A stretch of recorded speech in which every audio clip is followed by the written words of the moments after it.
Oh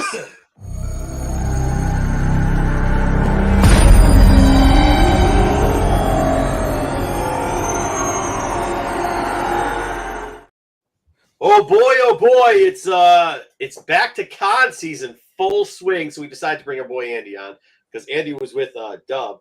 Real quickly though, I have to tell you, I have some behind the scene footages of Dub's little area, and well, you know, I think if we that sounds dirty. That sounds it does sound dirty. Well, let's start off with we'll start off with day 3 and see if Dub showed up on time at day 3 real quickly. All right, last day. It's Sunday. Can we see it? 9/12. 9/12. Either way. Yeah. Okay, Dub wasn't there on the last day. Let's see if Dub was there the day before that. Oh, hold on. Oh, 8:40. Can we see that? 8:40. Different day. Day before. 8:40. 8:40. Dub. Still not here. Still not here. People coming in the front door. Yeah. Dub. Holy booth not done. But we'll get into why maybe Dub wasn't there early every day, because somebody at that booth was selling a lot of stuff. It just wasn't Dub. What's going on, Andy? Sorry about that. I just had to call him out real quickly. I was hoping you were going to show footage of all the lost children over by there too. Don't worry, we got a not top 5 comic advice coming in later. But let's first say hi. Yeah, he did have a lost child in front of his booth too, and then people standing on trash cans yelling the boy's name out like that was going to do everything. It was on Saturday too, wasn't it? Yes. We'll show you some footage of Saturday. Somebody didn't count heads going in on Saturday because there was way too many people. All right, Tommy, what do you got for me? Got to make sure to buy some shares in Puma before the show starts. Puma shoe, laughing. Have a good one, gents. Cheers. And well, see, this is the deal, though. I order them before the con so that I can throw my con ones out after the con. So they're already on the way. You should have bought before the con. Very good. The chances of you pooping your pants as an adult is never 0. I mean, that's how we start life. I mean, you must have been at the con too, Ed, because that may have happened. All right, what's this? This is Synchrotron. I tried to eat con food, but I only had cash. I felt lied to about America. Not quite sure what that means, but okay. All right. Maybe, do I not get the joke? I just don't get the joke. Ring. Pops and Comics 82. Good to see you. Thanks for the membership. Joe, what do we got today? Happy Wednesday, all. What is that? Anybody got it? Who's got it? It's really, really tiny. So I don't know. Is that a lady? It's a lady who looks like a witch whose face is scrunched up. Joe, you got me, dude. I don't know. I don't know. You know what we're doing, Andy? We're trying to identify what his little picture is. What his his icon. He changes it up. It's a girl of some sort. Yeah, it looks like. Are you sure? I'm not sure. All right. Yeah, it looks like a Marilyn Monroe knockoff of some kind, but with maybe eating. Hey, Andy, what's going on? Kristen Stewart, maybe? No. B, it's always good to see you. Hello, all. Ran into B. Actually, we ran into like 20 plus people. Thank you, all of you guys. I mean, you guys were all really great, man. We really appreciate it. Thanks, B. Good to see you. Good to meet you. It's always fun. Hang out. I only got like 2 words because it got really busy when he was there. Jeffrey, hello, everybody. Hello. He was late. All right. He was always late. Every day he was late. Every single day. Yo, what's up, Astro? Pound. Tack, Motor City. Dude, we're going to talk about it. This con, there's a couple thoughts I have on it. I want to see how Andy and Dub feel about it because it was something. Ronnie, I'm not doing the whole Super Dog, Rascals, and Sanders thing. I mean, I'm just not doing it. Hey, everyone. Hey. We almost did. Ryan, good to took longer saying you're not going to do it than if you just did it. Brian LCS, evening all. Evening, Brian. Brian. Who else do you got? Lopez. Mr. Lopez was trying to be great. Okay. Didn't quite make it. Marco Pete Dub, what's good, fellas? What's up? Hot. Oh, I see it now. Hatchet Face. Okay, from Crybaby. I see it now. Okay. Try it. Dwayne, what's up? Bring on the Concorde. Dude, okay. Can I just talk about this to get it out of the way? Because I know we're going to get it out of the way. But before we start, let me gross everybody out real quickly. for where we set up at aisle 900. For those that don't know, because we talked about it before, we are in like there's a bathroom directly located across from us. They shut the bathroom down during the shows. Really? I want to know why they shut the bathroom down during the shows. Because the Two smell? reasons. Yeah. So we're halfway through setting up, and all of a sudden, what does he call himself? I know the guy that I work with, my friend. He says, "Do you smell that?" I'm like, "Oh." He's like, "Is that raw sewage?" It literally was. We didn't realize it because of when we got in, but there was a second wave of people that came in. And as you know, I don't know what they're doing, but they went in there and they had destroyed that toilet so bad. And there was a pickle stock next to it. So it smelled like pickle stop and pickles stock. It was like literally just, you know what I'm talking about? The pickles place? Dill. So it was, the pickles were rolling in the pickles. So they're rolling in the pickles. So it smells like dill pickle place and raw sewage. That's what I set up to on fucking Thursday. And now I wonder why. Yeah, the truck in there. The truck was excavating something out of that corner bathroom there. Is that what that was? Yes, it was a sewage or some kind of. Oh my god, it was so bad it almost killed us. Yeah, it was like a small tanker truck. And then He's digging for gold. Brown gold.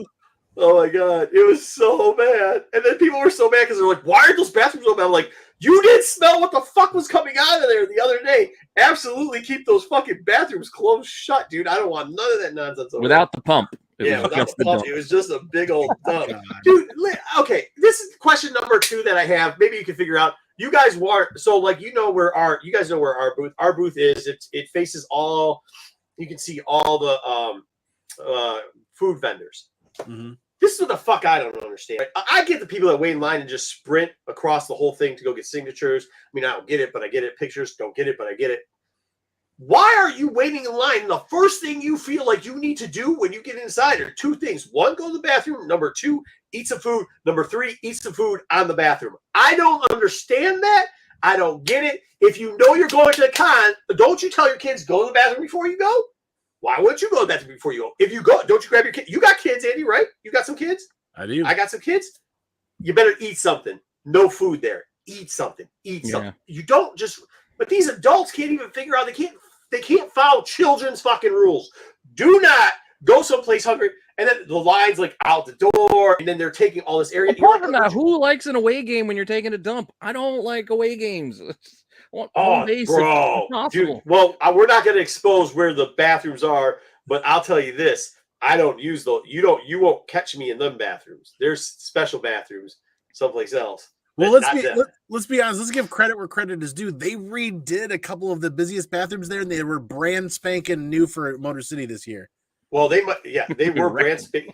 They were brand spanking new till Motor City happened, and then they were broken in. Yeah, not brand spanking new anymore. I mean, then they're gone after that. It was all over after that. I mean, the one that was nice, that was the problem. They redid the one that was by the signing area.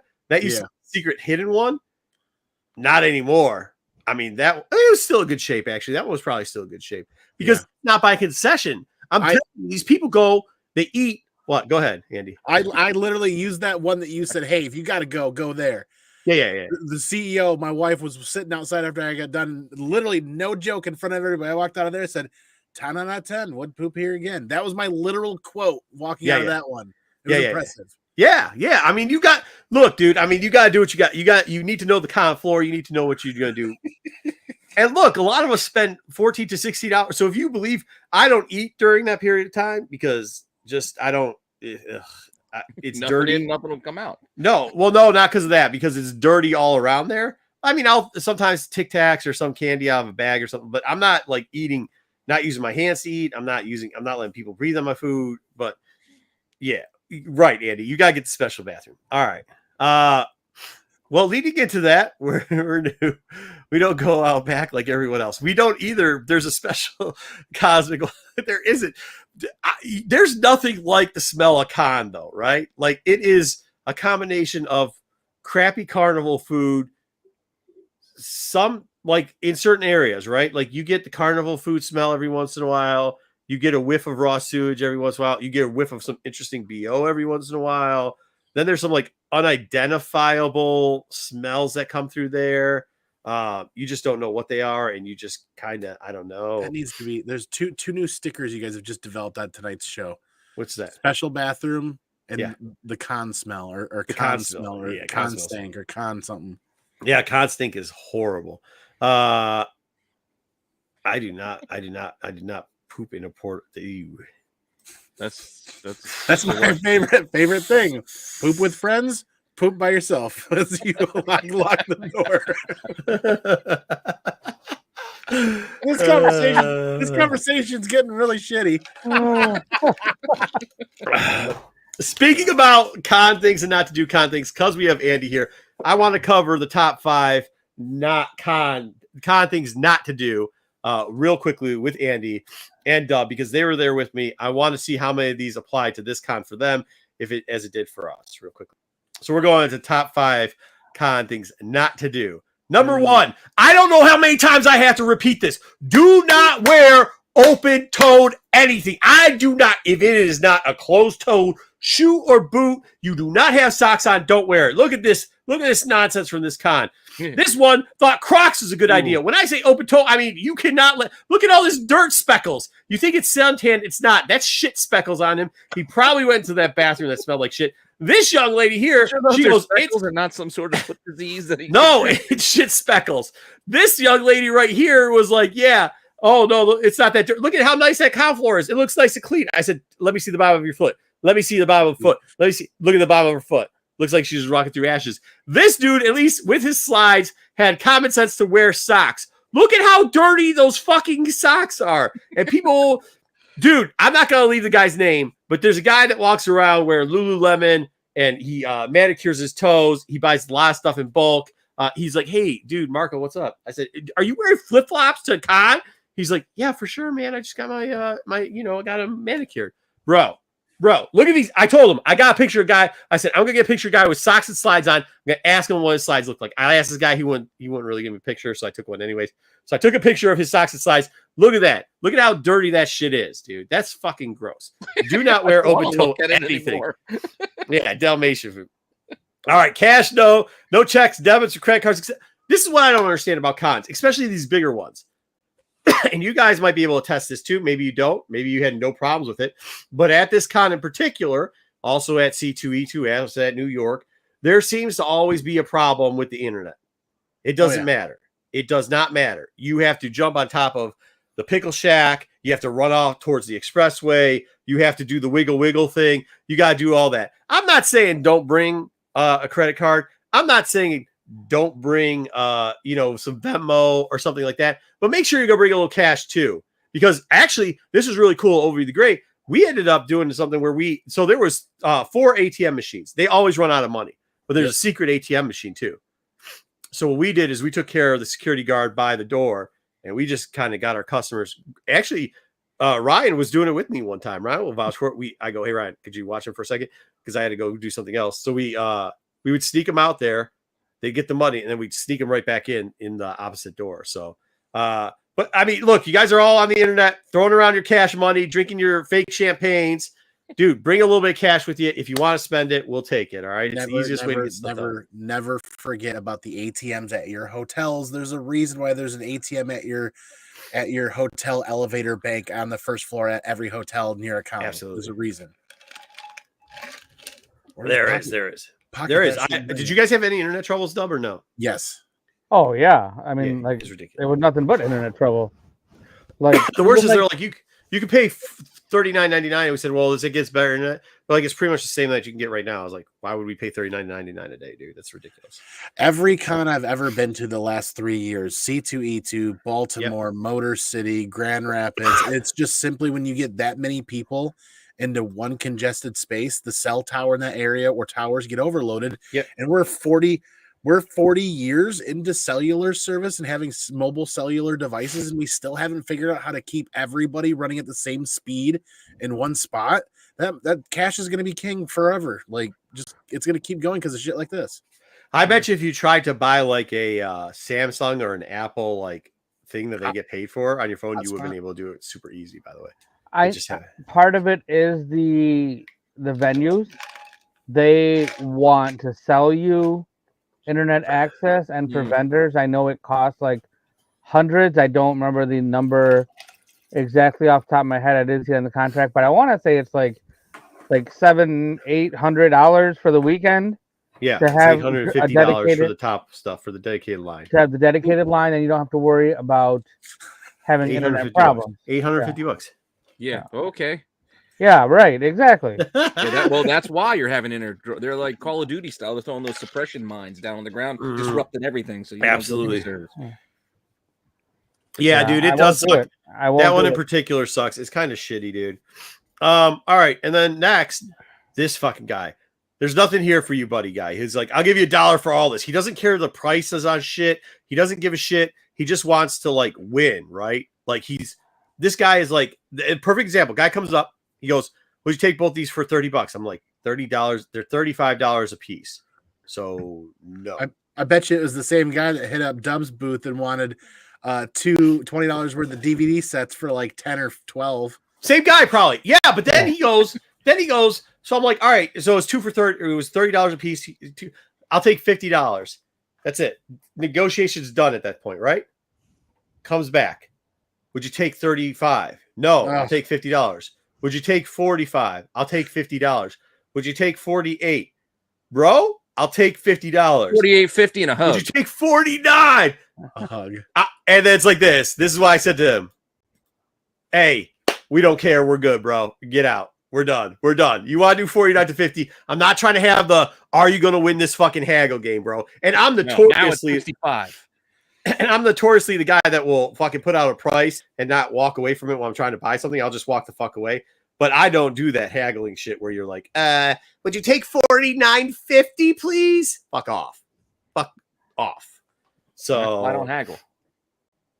I don't like that whole interaction. I don't want to be part of it. You don't there's a difference, dude. You should haggle a little bit, but the guy that does that, I can't believe it. And then avoid the nerd matrix. I saw this a bunch of times happen, and it just is ridiculous. The nerd matrix is this. It's this little Spider-Man thing where they're like, oh, you. And what happens is, like, let's say that you're the curmudgeon, so you're going to try to out-curmudgeon the other curmudgeon, and you don't realize you're doing it, but we see this a ton in the nerdom that we have here. Dollar guy is often Crocs guy. Yeah, they are. They're usually the same.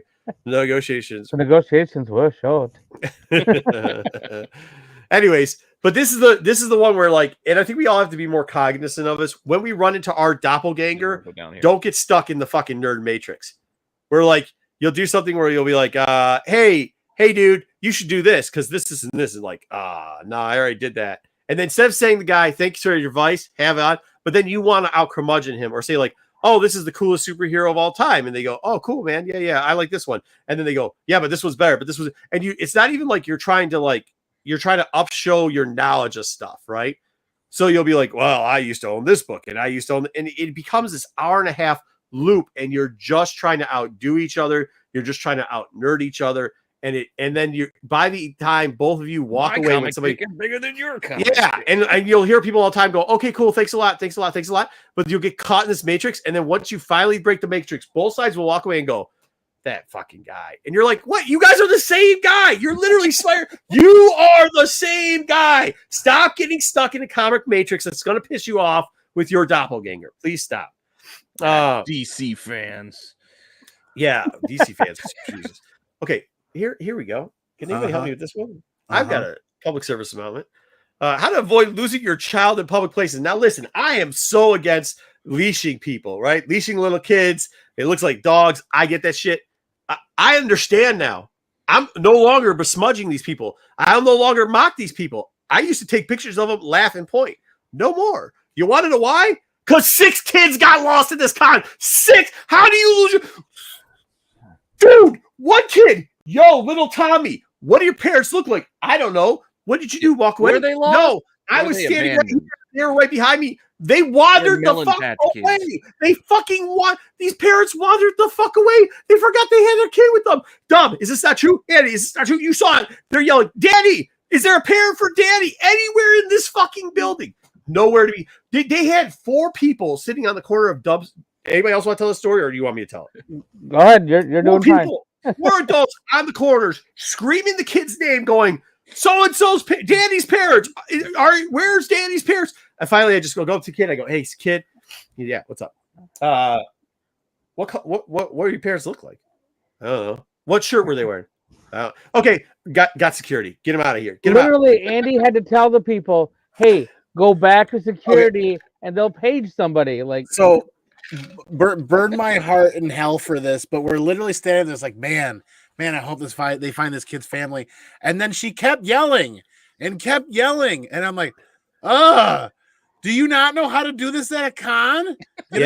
So I literally, like, from the corner of Dub's booth, it's not even a con. This is how you do it anyway. I leaned over the table. I'm like, just go back to the press booth. They've got radios and can do an announcement.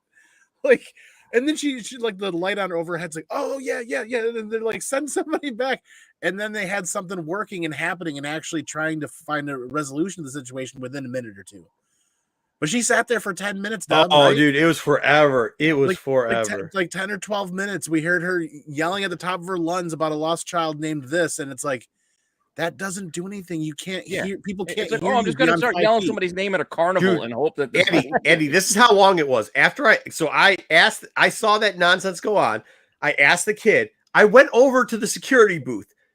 I came back as they sent a security guy with us. She was still on the corner yelling about this kid. That's how fucking long. And it was during Saturday where it was packed, dude. I mean, I don't even get it, dude. I don't get it. So there you go. Yeah. put him on a leash, I guess. I'm not going to. That's it. So those are my top 5. Do not do this shit at a con. Don't get caught doing it. Go ahead. I got one that I learned was just at a convention. Don't trust a fart.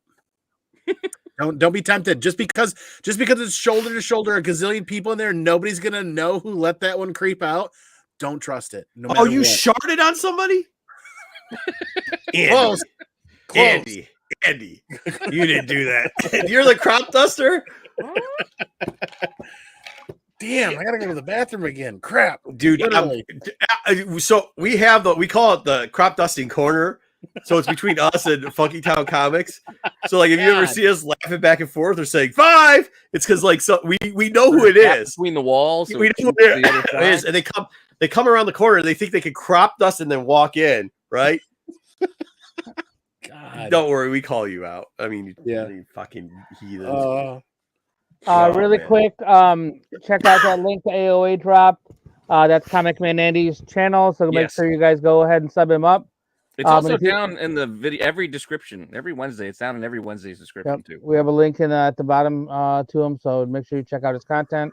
He's dropping content multiple times a week. I actually only walk over by the food area on purpose. Dude, you know where the pickle stand was, right? You know where the pickle stand was. You know where the bathrooms were supposed to be. There was an area, a walk area, because originally I think they were going to leave those bathrooms open. And then there's a place where people eat food. At one point, this lady, so I stand there a lot to watch the booths, right? So nobody's stealing. They ended up pulling chairs into that area. Some people, they didn't want to sit with other people at the table. So they just randomly put some chairs in the middle of the fucking aisle and sat down. And one lady yelled at me. She yelled at me. Yes. Well, here, how do we explain it? So if you go all the way down an aisle, like let's say you start at one aisle where they have booths all the way down to the other end, there will be a bathroom. It'll lead right into the bathroom. But if you, before that, about 100 feet before that, there's tables. There's like 4 round tables set up for people to mill around at or eat or whatever. And then right next to the bathroom, there's a pickle thing. Between those 2 areas, they set up chairs. The problem is that's usually where we sit to watch like multiple booths and stuff. This lady started yelling at me. She's like, hey, you, move. I can't see anything. Like she took chairs from 50 feet away, moved them to the middle of the fucking aisle to watch people walk up and down the fucking the vendor aisles. She did. There's a show going on. There was like a presentation. Dude, there was like, it was almost an arc. There was like 6 of them. I was like, oh, fuck that. Let's get where's security when you need him? Get the fuck out of here. Anyways, let's talk a little bit about cons and what actually sold at cons. We've also got some videos and stuff like that. How would you guys describe day 1, which was Friday? Slow to start. Lots of I saw a lot more kids than I expected to see. A lot more soccer moms too. Yeah, I was gonna say housewives, but yeah, soccer moms. Lots of way more families than I've ever seen on a Friday. What time did it open on Friday? 12 noon. Oh, 12, yeah. Okay. There was we had some conversations with some people because we didn't. Dub had the notebook out. There was a couple of women too that were like, "Hey, listen, I gotta get out of here by 3 because I gotta go pick my kids up for school. I just wanted to see how it was and everything like that." I will tell you this: Daggett's Comics. We always talk about Daggett. Daggett's Comics, he was pretty much selling new comics for cover price. And Bell's Books was out there too, doing a little bit too. They had some dollar books too. They killed it on Friday. Absolutely killed it. Absolutely killed it on Friday. Dan the man, you'll see him in the chat. You know, he's one of us. Killed it on Friday. He had a combination of toys. He did have some $1,500 books, but you know, toys really killed it for him. That and then crafters. It was the day for like I'm talking like crafter arters too. Like if you were in the non big time, you know what I mean? Like I don't know what you could, maybe I shouldn't say that. What should I call them? Like the keynote. You know, they have 2 sections at this con. They have a keynote area where it's the invited guests, and then they have the other like writers and crafters that are not invited, right? That just sell their work. That fucking place over there was ridiculous. I have a couple friends that were over there, a couple artist friends and a couple other friends, and they said that's the best Friday they've ever had before. That pretty much made their weekend by the end of the day. That Friday, although it was not great for us, and I don't think it was great for you guys. This was the longest Friday line I've ever seen wrapped around the building. And I was telling Dub, I was like, dude, I found where everybody's at. They haven't made it this far back because all the vendors over by the front door were all flooded with people. Like State of Comics was in that middle front section. They were killing it with cover price books. Yeah, it was new cover price books was killing it on Fridays. Was absolutely destroyed. If you just had new stuff, you were destroying it on Friday. That's what people were looking for. Oh yeah. That's absolutely. Weird. It's a lot of people looking to read stuff, to be honest. I mean, some of them, whatever, but a lot of it, I think, which is good to see. Yeah, I mean, we haven't.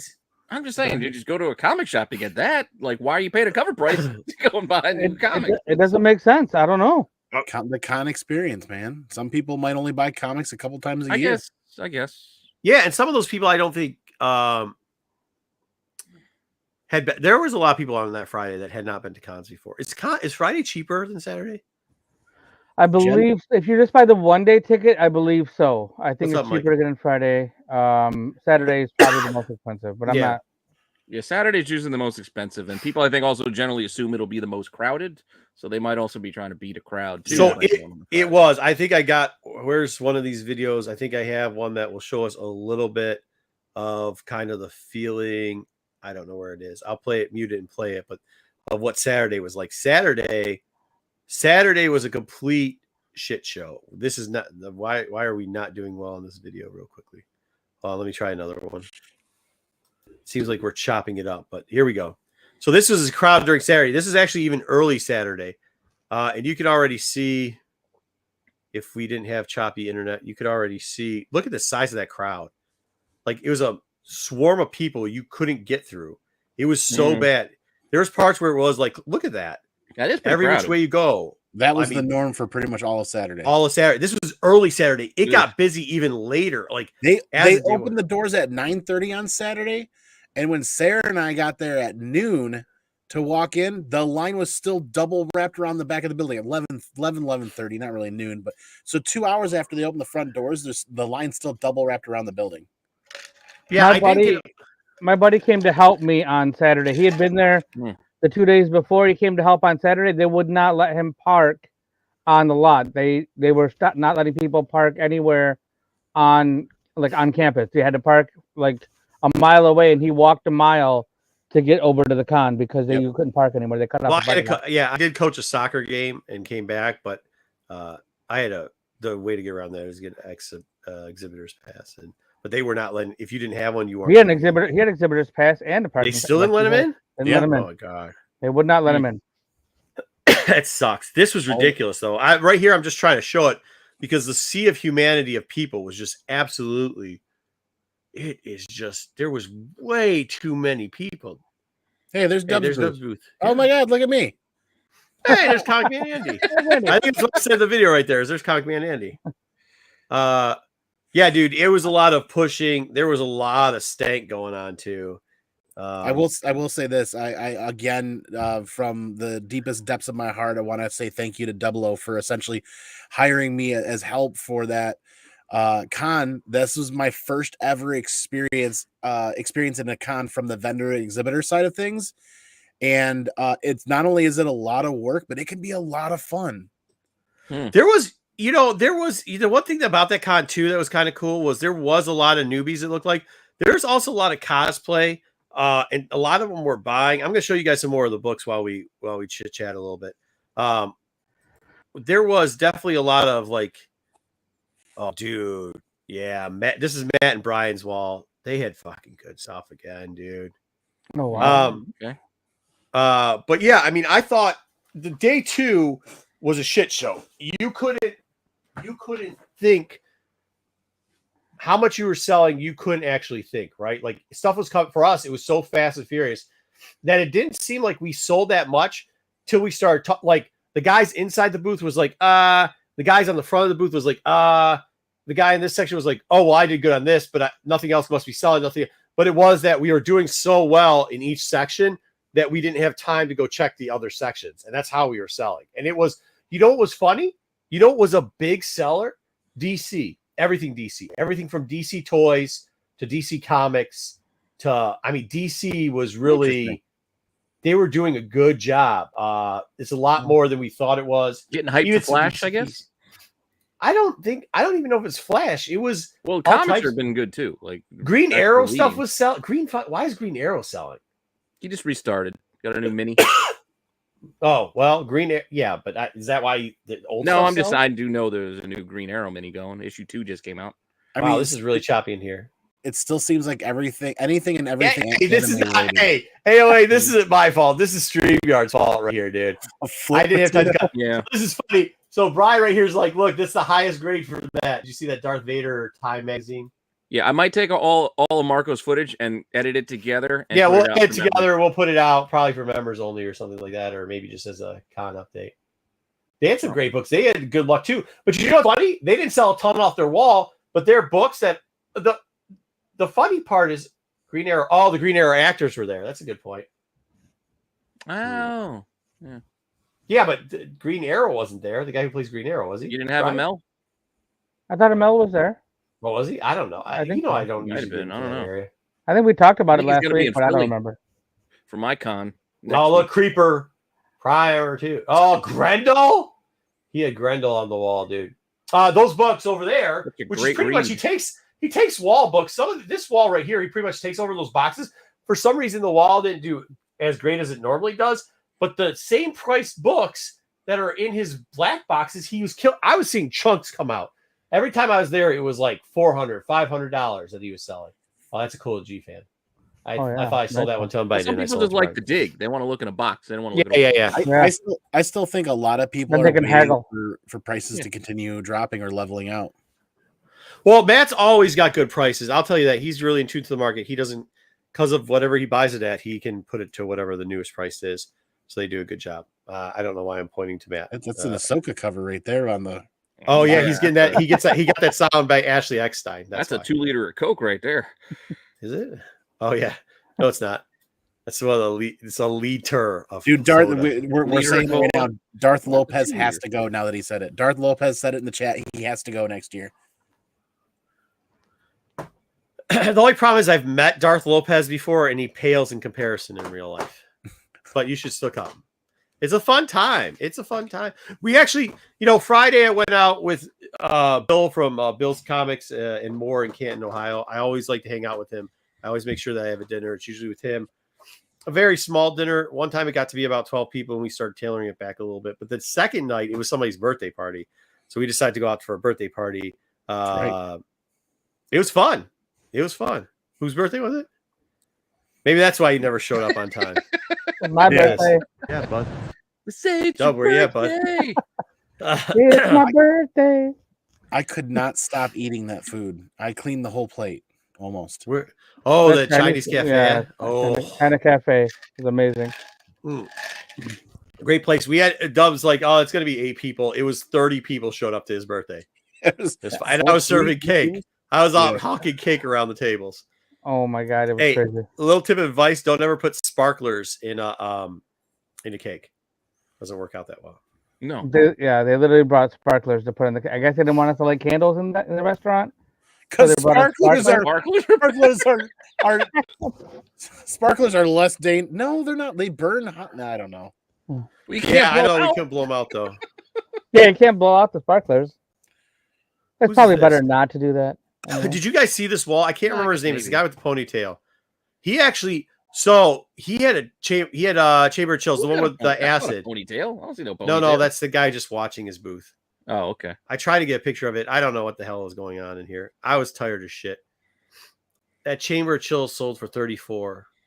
Dude, Which one? yeah, it did sell. The one where the acid, Oh. the ladies there, he's trying to kiss off. I'm trying to get it, but I should have just asked to go behind it, but he wasn't there at the time, so I didn't ask. He actually did all right. He Friday was really bad for him too. He had some huge books. Wow, look at that Joker. He had some bad books, but like as in badass books. But they once again, like he had some Not bad great, meaning great bad, wall but bad meaning good. Yeah, he had some like badass wall books, man. They were really great. But then like people weren't, I don't know, man. Even when like I spent some time at Bill's, I spent some time at Daggett's, I spent some time with Lauren, and I didn't, who else? I spent time with you guys. Yep. And I didn't, nobody yeah. was really, huh? I was gonna say my wife put you to work. Oh yeah, she did. Oh yeah, Yeah. straight up put me to work. She literally anybody that walked near the booth, she put them to work. Mhm. That's why Andy was working, Andy's wife was working. And I made a Michael was mistake. working. I went there and started putting, but like it did seem like a lot of people were wall shopping, which is No. interesting because usually you'll have a They decent. did or they didn't. Yeah, it was mainly boot. It's kind of a lot more like it used to be. Didn't this have the feeling of an older show, like original, like pre-COVID show? Hey, is that Alan Moore? No, that's the fake. Well, the one guy's the fake Mankind, but Mankind was there. Oh, okay. I can see Mankind too. And Harley's wall didn't drop this year, so I didn't ask to go back and look at his books. Oh, I forgot about that. Which drops every year. So like I was just waiting for it to drop. I was gonna try to film it. I mean, didn't. it's the same like wombat from like 1972. Yeah. I can't believe you have millions of dollars of books up there and you leave it on bullshit like that, but whatever. I mean, Did you guys go through? I'm not going to say the name of the vendor. This is something I found interesting about the show. There was a certain vendor and they decided that on Sunday they were going to have a blowout sale. And they were like, everything on the walls, 50% off. oh my God, I was just thinking about it. They had it up on Friday, Saturday, and Sunday. Did they? Oh, so they're blowing it out all weekend. All 3 days. I know the exact vendor you're talking about. And I was like, yes, score. I walk by, I see 3 or 4 books that I would definitely be interested in buying. And then when I go back to start shopping, like early Saturday and like, well, okay, maybe Sunday morning, I go back and I look. The reason why they were 50% off is because they were priced twice as high as the 90-day averages and what they should be selling for.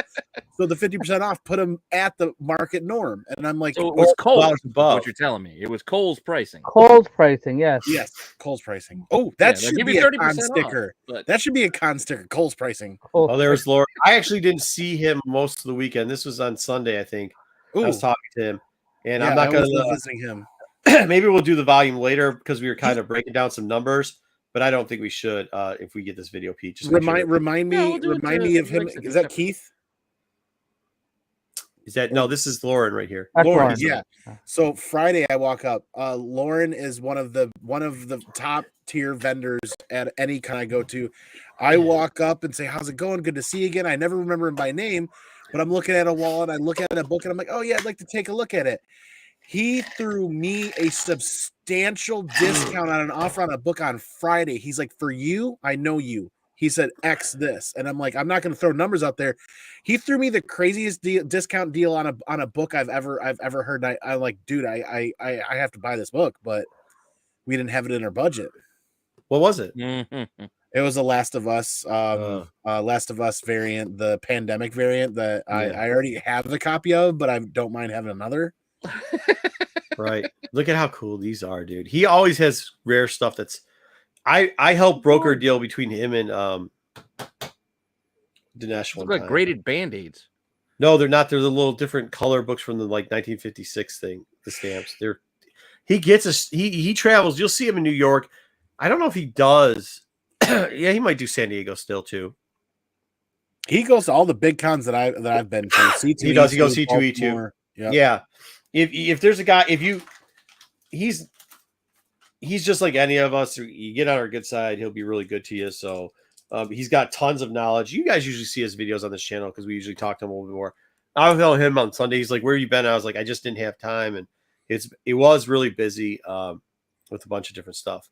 So, but yeah, so that booth, it was funny, Andy, because we got there before it opened one time, and they opened up their stuff, and it said 50% off. So everybody went there, and I looked, and like, not Lauren's booth, but not Lauren's booth. This is a way different booth. Yeah. So, we're not gonna. I actually have video of that booth. We're not gonna show it because I figured I know the people. I don't want to. I was dumbfounded. There were 3 books that I was about to go back to the CEO and be like, "Hey, can I get an advancement on my allowance?" Yeah. But then when I saw what the sticker price was and did the quick math, and I'm like, "Wait a second, that's what they priced on eBay." So you know what's kind of crazy though, too. So even if you haggle them down, wait a second. That's why they like when I got there, because we got there with the dealers early, and that booth wasn't too far from our booth. So they're like, "Hey, dude, go hurry up!" And I went to go there. I saw the 50% off. And I walked up and I was like, nope.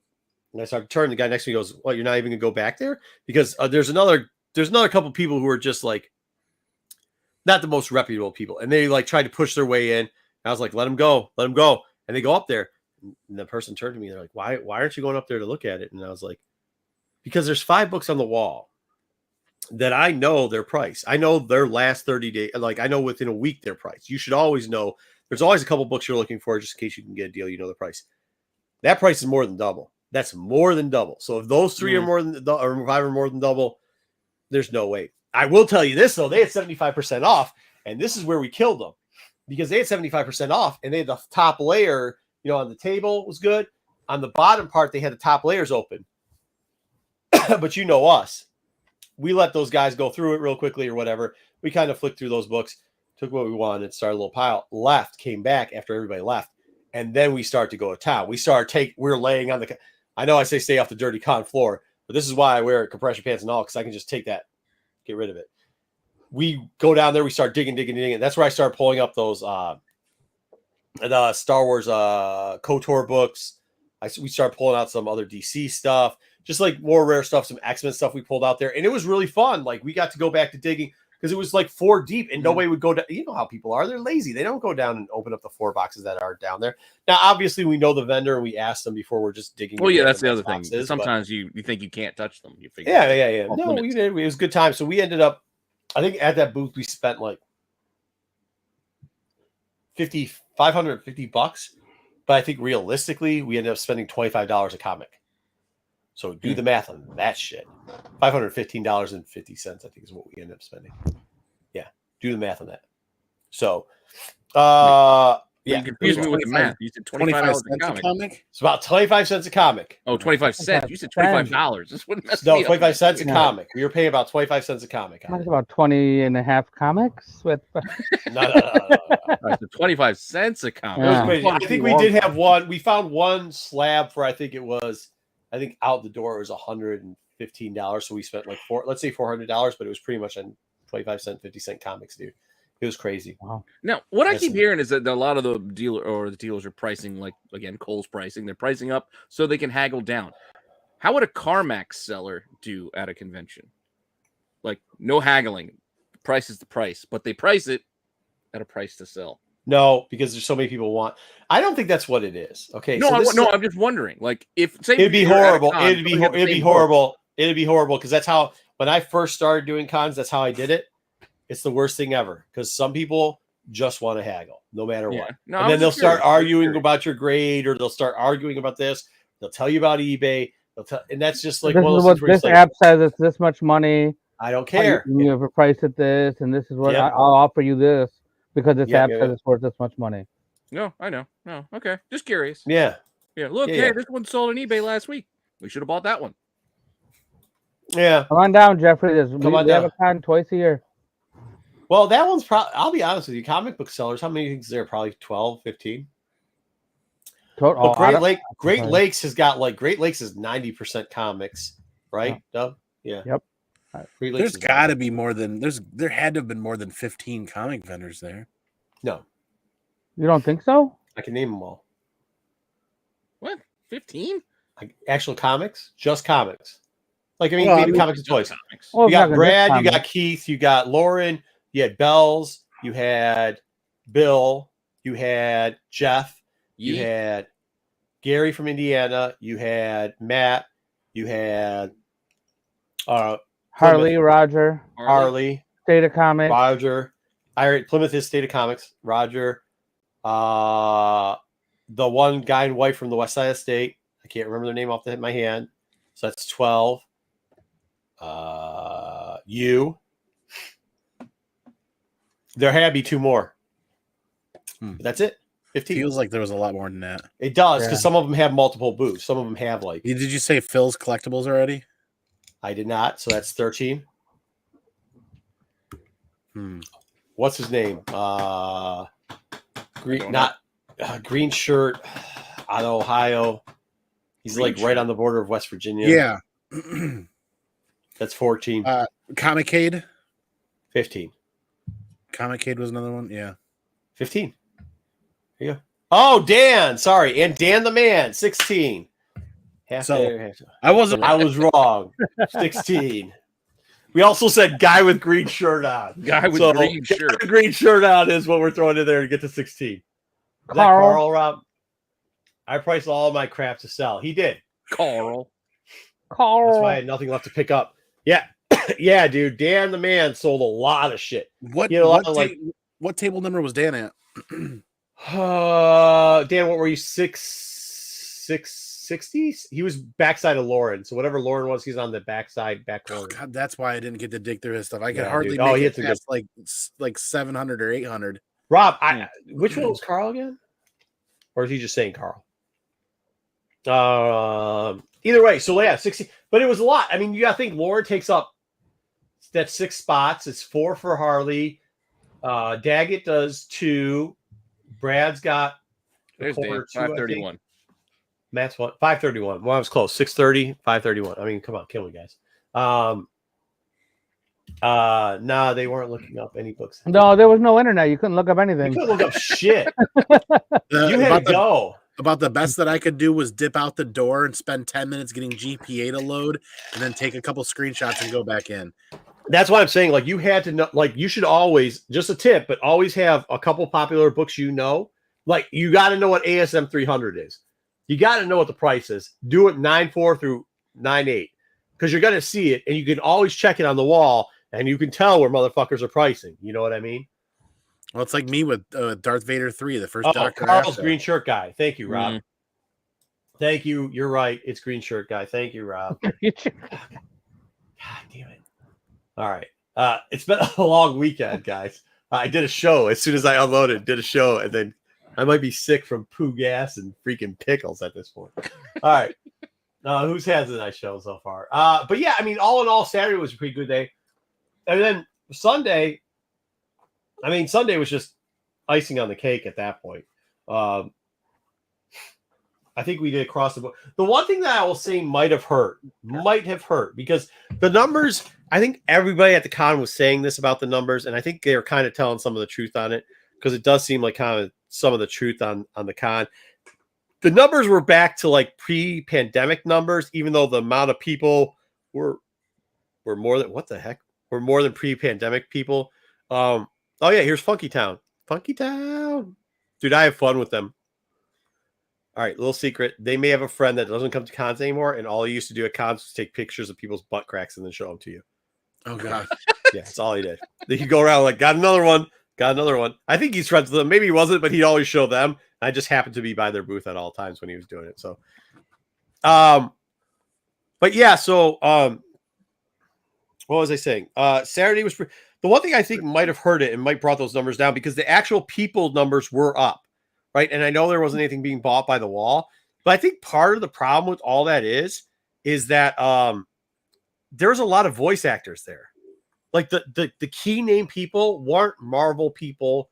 You know, I mean, they weren't, I don't know who I was expecting. Like they're all right. You know, you get Carl Weathers and all, but like they didn't have a big actor from a TV show or movie there. It was mainly voice actors. They had Michael Rooker there. Yeah, but Michael Rooker's dead. What do you mean he's not dead? He's dead. Yondu. He means Yondu's Yondu dead. is dead. Oh, Yondu's dead. Yeah. Well, That's what I'm saying. Like they didn't have. I mean, I don't Same know who thing you'd have. Agent Coulson was the other big one. shit! And he already burned his DC appearance as Savant, so Gunn can't bring him back. Yeah. Well, he can bring him back. He was still. I know we had a very long discussion about how, like, we had a long friend-to-friend talk at Dub's booth about how amazing it would be if Pedro Pascal and Bella Ramsey and Troy Baker and Ashley Johnson were all at Motor City for a big Last of Us panel. Oh my god. Yeah, see that's what I'm saying. Like if they would have had cool stuff like that, they would not that XD was packed. I'll have some footage later. We'll probably do it at the end of the show because I finally did go down Celebrity Row to look at it and packed. Well, somebody got her signature here, right? The guy who's Mario, yeah, somebody did. We'll show it a little bit. Yeah, the guy who's Mario voice does the Mario voice for the video games was there. Me. Extremely popular. Well, he also does Luigi. He does all the voices for the cartoons. Oh wow, that was good. I should have bought that book, but I didn't. I got my one. I'll keep it. Well, he had a couple. This is Bill's wall, of course.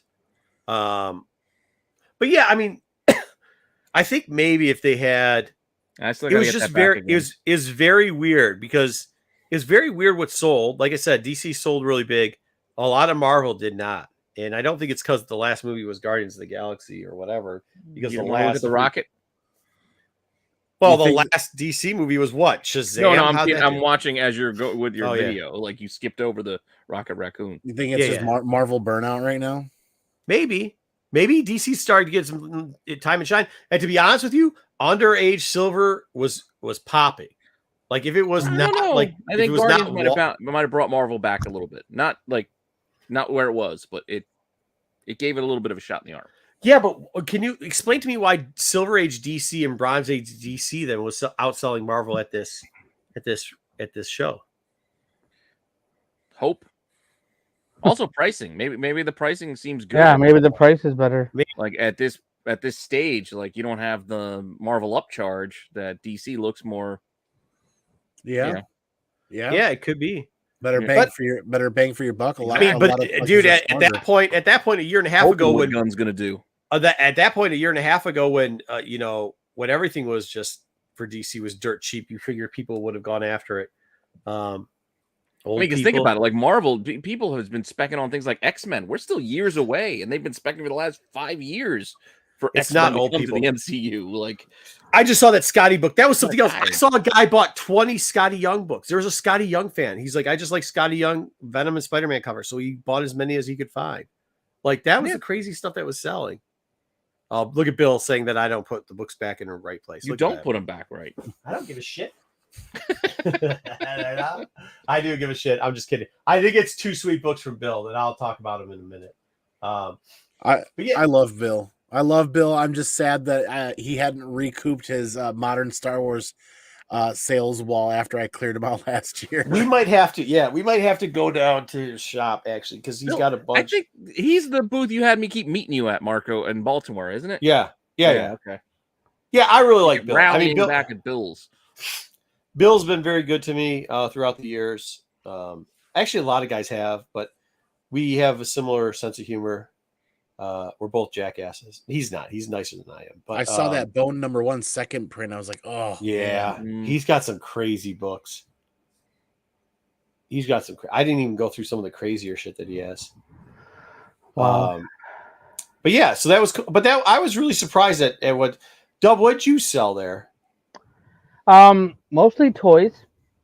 I sold books out of my my discount, like my $5, $10 boxes. I sold like a bunch of those.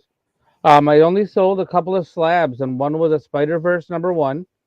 It was like had a whole bunch of like. Actually, Andy sold that book. Well, you want to know how that started? Was the fine young gentleman looked at and leaned over and said, "Do you think he'll take half of this for the?" I'm like, "What do you think?" and that story, I'll never forget that story because he literally offered half of what was on the sticker. And I said, no, I'm thinking to myself, he's got this priced really fairly. I'm surprised he had it priced this low. So I immediately went with the, what do you think? And he saw the gears start spinning. I'm like, oh, this is fun. This is Andy's new. Andy's now going to be exactly, yeah. Andy's now going to get on our side. Rob, are you still in the chat? Now I know who Rob is. I just didn't know who his last name. Funny. So I've known Rob for a very long time. I didn't know Rob actually watched this channel, and I found out because I went out and brought him a vendor pass, and I looked at him, and he's like on the way, and he's like, "I like the show." I said, I didn't hear him because it was loud. And I thought he says, "I like this show."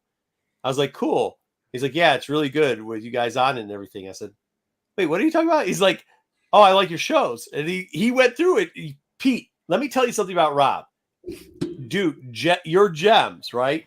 Like you do, was it Gem? What's the Hidden show Gems? you do? Gems? Hidden Gems? Hidden Gems. He's like, "Hey, I watch Pete's Hidden Gems." He goes, "So I always got to get 2 of them." He opens his box. Now, this is his 4th box of the day, mind you. Opens his box, and it's monster after monster after he has the Uncharted book in there.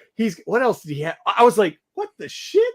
And all of a sudden I start flicking through, and I'm like, I don't think I should be flicking through somebody else's books like this, dude. He was just pulling out banger after banger after banger, which was really cool to see, man.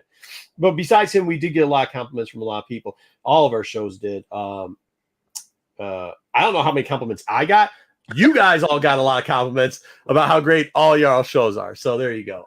Well, I gotta say, Andy definitely came up with his system of what his sales tactics going to be, because he definitely practiced it with that guy, and he crushed it. Like he totally sold the book. Well, he literally like less than 30 seconds was, well, what do you think about this? And it was literally only $15 off the sticker price. And I said, okay, hold on. Like now you're you're stepping up to play ball here. Now this is the person that you want to talk to.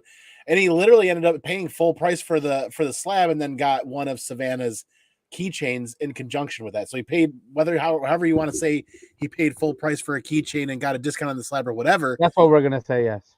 Yeah. There you go. Oh, that's not true. But that's not how that. I know, because I had to work his booth. But that's not how that works. That's how it works. Oh, That's yeah, how it works. That's exactly how it works. Dude. So you guys we haven't shown a picture. Look at this. Look at this right here. Now, my question to you is, we'll see if they show you what he gives you. Mach. It's the Mach. Yeah. No, look what he's got in his hands. Oh yeah. Snap into a Slim Jim. This Got a box of Slim Jims. This guy is at Motor City every year with a box of Slim Jims, handing them out, and I love it. Oh, see, I was going to ask you guys. I gave my Slim Jim away. I obviously didn't eat the Slim Jim. Do you eat the Slim Jim? I would have in a heartbeat. Yeah. Now, see, you gave me the Slim Jim. I'm like, over to the left is Eckstein's. So funny. This must have been Saturday. This must have been Saturday then, because no, this was Friday, I think. Friday she was signing 2 booths over towards the center aisle. Oh, that was but Saturday. Because her line was so long, it was out of her booth, out into the walkway. They took up other celebrity booths for her overspill that weren't there on Friday. They actually scooted her closer to the outside wall the next 2 days. And so there was actually, so this line is not for that person. This line right here is not for that person. That's for Ashley. This is the overflow right now. This is an hour, I think, before she even shows up. Is even supposed to show up. So how long is a wait for a line like that? I don't fucking know, man. I don't have that type of time. I will say that Ashley does every fan their due and spends time with all of them, and she does not rush you at all. Hold on. See that right there? Right in the middle. There's a guy, big guy, and there's the white hat. Wait, the guy with the Gilligan's hat? Yeah, so go up there, woman. Go up there. That's Ryan right there. I see Ryan. How long did it take you to wait in that line? That's him. That's the back of his head. I can tell. My buddy who was helping me, so B Comics was also there, and he was there on Friday, and he helped us out for a little while in the morning, and then I want to say around, I don't know, what was it, like 3 or 4 o'clock? Maybe like 3 o'clock, he went to go Ashley's line. I didn't see B Comics for the rest of the day. He came back after the show was closed. He came back to the booth. He was there for 4 hours at least waiting in line for Ashley, because, like Andy said, she was taking her time with people. I mean, it was expensive. She was. It was expensive to get her signature. What was her signature? Making it worth $125 for the signature, $40 for a quote, and $60 for a selfie / pictures at the table. Holy shit! So I paid every dollar. I paid every dollar. I walked up. We were first in line, and I walked right up to that young lady and I said, "I'll take everything, and here's the cash," because it's for my wife. It's really for my wife, that experience. So sure, yeah, yeah. Well, yeah, sure. We got this. Yeah. No, not that. So that's the before. That's the before. That's the night before, because that window bag was not. I was watching or looking at how Ashley signs books, and it's not on the bag. I slid it over for Matt's signature next, and when Ashley signed it, I had it slid over to the other side so it'd stick out, and that's the final product. It is, in my understanding, this is the largest Ashley Eckstein signature on a book anywhere. Wow. She literally, as we're telling her, hey, this is our anniversary trip every year, we go to Motor City, and my wife cosplays as Ahsoka, and this is a Mother's Day gift, and this is going to be a family part of our comic collection for forever. And she just starts drawing the biggest A almost from top to bottom, and I said, it's only for you and Matt. That's a big A. I literally said, this book is only for you and Matt to sign, and it's just these two quotes we want, and it's "Revenge is not the Jedi way" from Matt, and then Ashley, "I am no Jedi." To the most bone-chilling lines from any Star Wars content, in my opinion, if you watch that fight scene. And this book was witnessed by State of Comics and shipped out by State of Comics after the con, and went to CGC. So we will unbox it as soon as it gets back. So make sure you sub to Andy's channel to see the unboxing. Absolutely. I will tell you this. This is probably they had probably the friendliest group, like of A-list, like their invited guests that they like Ashley, Matt, and Clone Wars crew. I mean, if I've never told this before, whatever, but Chicago celebration. Ashley had my kids and my wife for I lost them. 45 minutes later, found them. They've been talking with her for 45 minutes. She had sold out. She'd already sold out her universe. She was signing for anybody, and she would just chat. She chatted up. She's asking. She could tell. At that time our kids were very small, and she was like, "Oh, she'd ask questions. She'd this and that, and blah blah blah blah." And just was really cool. And when you're good to my wife and my kids, you're good in my heart forever. So I was dubbed. He knows. That's it. So she definitely will always be there. I know. Was it who were the other two that were there? Matt, and then what's the other James? voice? Yep, James. Which was the one in the middle? Which one was the one on the right? Matt. On Friday, it went Ashley in the middle during the middle walkway. Then it went Matt Lantern, and then it went James Arnold Taylor. Right. So James was on the way, right? I met him before too. Also a stand-up, great guy. I mean, there was a lot of great guys there. Weathers was great. I mean, there's everybody that I knew that was there. Maybe you got yourself a stew going. There seemed to be. I mean, you have, and I think maybe that's why I figured by Sunday everybody would be poopered out, or even Saturday. Usually, Saturday, the last 3 hours are slow selling. I thought the energy was a little bit awkward on Friday, but maybe it's because I'm just not into crafting, right? Which is fine. That's not my gimmick. But the energy on Saturday late was they were still going, they were kicking people. They were hardcore, you ain't got to go home. You cannot fucking stay here. I don't care if you're making, because they were leaving. Yeah.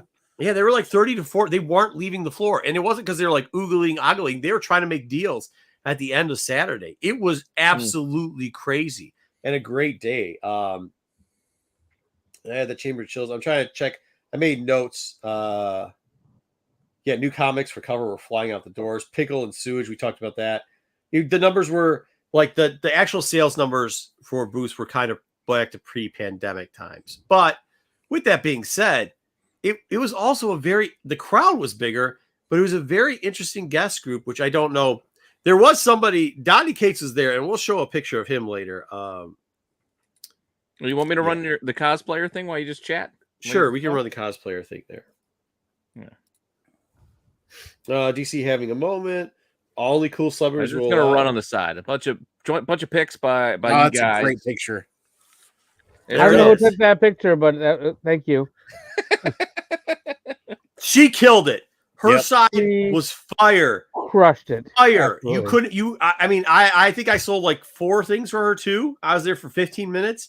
It wasn't even I sold them. I literally just clipped stuff. Just took the collected money. Yeah, that's all you had to do over there. At least the Frank Trapper Keepers. Yeah, look at it. We talked about Trapper Keepers, and look, somebody's dressed up as a Trapper Keeper. There's Dirge. Yeah, there was some great cosplay too.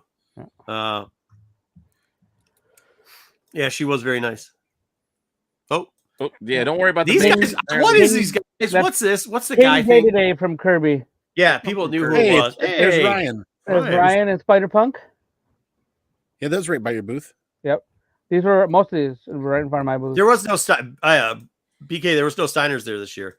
Mankind was there. It was pretty busy. Storm Shadow. Oh, that was Storm Shadow action. Yeah. It was rocking, but it wasn't Dub Side that was rock. It became a running joke because it was serious on the Yandu. That probably was. I probably sold more at that booth than I sold at anybody else. Well, that's the sales gimmick right there. Is he's taking selfies with them too? Look, there's the mod. That's Vince. That's my cousin Vince. Yeah, taking selfies with so many people. That was dope. Yeah, what is that like Attack on Titan or something? Or I don't know what that is. That's some anime. Because I know Chainsaw Man. Chainsaw Man. Yeah. Okay, there's 2 Chainsaw Mans, and one vendor at one point goes, "Can that Chainsaw Man just get out of here?" Because all they would do is pose in front of booths, and he's so big he takes over. I was like, "There's 2 of them." He's like, "Holy shit!" Dude, the 501st came to play.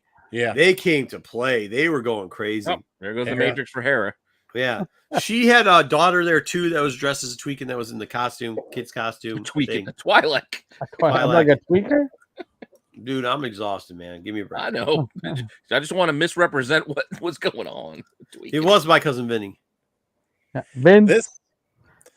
This group, the 501st, and what my wife's been doing cosplaying as Ahsoka, just really desperately makes me want to put up the best barf costume ever from Spaceballs. Oh, you'd be a great barf, dude. I think I don't know. I might have a picture of it, or I may just said hi. She was down there in her moment of zen with the 501st, and they had her. Dude, there were people pulling your wife over to take pictures with her. There's Kate. Yeah, she does such a good job. Okay, look at this. Yeah, I paused. Dude, we don't have a better picture of this. So I can't zoom in because I screwed up and got rid of my PowerPoint deck. Should I tell this story or should I not tell this story? I don't know. What he the story looked is, very travel weary on Friday. Yeah, so like I brought some people. I was like, oh, we'll go over to see Stegman and Kate's, and we're there. I was like, oh, there's Steg. He's a Lansing guy, dude. Great state of Michigan. And then I was like, oh yeah, I wonder where Kate's is. Nice kid. Great. Talked to him before. Looks good. And he wasn't wearing this. He was wearing one of those military, like the fake military jackets. You remember that? You know what I'm talking about? At one point, he looked like he was wearing a cardigan pullover to stay warm. Yeah, he looked very old and fragile. He does not look good. He did not. He looked like he was having. Looked like he'd been awake for 2 or 3 days. Yeah, he looked like he was having health problems. So hopefully he's sleeping. Yeah, prayers to that dude. Hopefully to the best of him because he was not looking. He was not looking healthy and rested. That's a great way to put it. Thank you. Okay, fair enough. He looked rough. Like people didn't even recognize him. I'll be honest with you. I didn't recognize him. You had to tell me who this picture was. Right, Donnie Cage. Yeah. Yeah, because Stegman's covered up by the guy with the knapsack there. Yeah. Yeah. Yeah, he looked a little feeble, unfortunately. I'll let it roll. Oh, there's Stegman. But see, that was his best. That's him right there, and the Stegman to his right. But that's him looking the best that was the best he looked all weekend. This picture right here. He didn't look good. Well, he has a blazer on. Yeah, that still didn't help. Seem important. Yeah, he signed a lot of books though. Ryan Stegman looked like he had a lot of fun that weekend. He did. Yep. But he had a lot of people come. He had a lot of old school people come back in to say what's up because he's from Go Green, Go White. So he had a good time. I'll let it run again. What is that? Hungry Howie's Pizza. Yeah, I'm not sure. I think it's from a game. It's an homage to Pyramid from Silent Hill. Yeah, those are all the picks from you guys. Then these last few I grabbed from the Metro Times. So there was like an article on the Metro Times. Nice. So that's where I got some of these picks. So shout out to the Metro Times. Yeah. Shit, the Metro Times is still out. Apparently. And they like covering cosplay because there was a lot of pictures. I didn't use them all. Those were cool. Those are cool. Yeah, shit. those were really cool. I didn't see that. Just for the record, some of the pictures that we posted were courtesy of Ryan the Gray. So thank you so much for letting us use your pictures. Mm-hmm. Mm-hmm. That Lobo and the Hey, dollar look, thing Cobra was dope. Kai back there too, behind him. Yeah. There was tons of cosplay. And by the way, There they're starting. was. When I saw these pictures, apart from what Yeah, you they're guys, starting to form pockets, or they'll have somebody with them pockets. Oh yeah, they had all the Ghostbuster people. I didn't even get the DeLorean shot in here. I think on Ryan's IG, he had a DeLorean shot. Yeah, the DeLorean was there. Like the flying DeLorean, Dude, I think. I didn't. Yeah, I don't. Yeah, these two. And here's our I used Lobo. to get one every week when I was little. Yeah, me was too. When I was younger, Every me week. too. Know what's Every going Wednesday. on? Metro Times. Circle where you're going. Yep. Knew what was up. Lots of heads there. Lots of heads. Wait a minute, was that Dan? No, that couldn't have been Dan. I don't know. But there you go. That was my quick little thing I put together. No, that's cool, man. Oh no, I mean it was a great show. Sunday was so fast because it wasn't as crowded as Saturday. But you know what? A lot of people came back on Sunday. And some of them made big purchases on Sunday. A lot of people came back Sunday because we ended up parking in the same almost exact parking spot as we did on Sunday that we did on Saturday, telling me there was just as many. It was still that crowded, at least in the parking. But I think people were filtering in a little bit more throughout the morning instead of lining up at the beginning of the day like they did Saturday. Saturday saved a lot of vendors. Sunday still considered like the family days, like at most cons. It was supposed to be, but I'll tell you, it's also gone back to. And when I say pre-pandemic, it's also gone back to the okay. Let's try to make a final deal days. People, like that chamber. I don't want to bring all this crap home, so yeah, but like people were actually coming with reasonable prices on the last day and not losing it out. Where like it used to be people would come in the doors on Fridays and Saturdays, try to sweep through everything, buy up as much as they can. You wouldn't even see half as many people on Sunday. That was not the case. There's a shit ton of people, and there's a shit ton of people buying. Like usually on Sundays, we're like, shit, it's 7:00. We're already half broken down.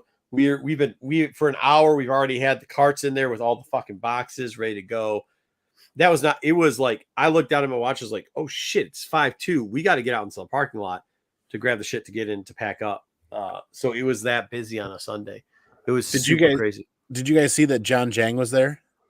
Oh yeah? Yeah. He wasn't supposed to be, but it just worked out, and some things happened behind the scenes to get him there. I always see him out my way because I would always see him before he was doing like a ton of covers. I'm like, hey, I know that guy. I like his style. On my Instagram, I posted a picture, a selfie. Right there. John Jang. We got a commission with John Jang, but oh, dude, this is hilarious. But I don't have a picture here. I everybody here that wants to see what happened, subscribe to my channel. I'll drop a short in the next day or so of exactly what happened. I went to John Jang first thing on Friday after hitting up Dub's booth and be like, hey, are you guys good? Do you have a minute for me to run over there? I get there and I tell him, I hand him the book and I said, hey, we agree on something. He talks about a price on it. That's great. And he's like, we'll do Ahsoka. He's like, I would love to do an Ahsoka for you. I haven't done an Ahsoka in a long time. I'm like, this is perfect. My wife loves Ahsoka. And all weekend long, I'm walking by and I'm like, I'm getting excited, bro.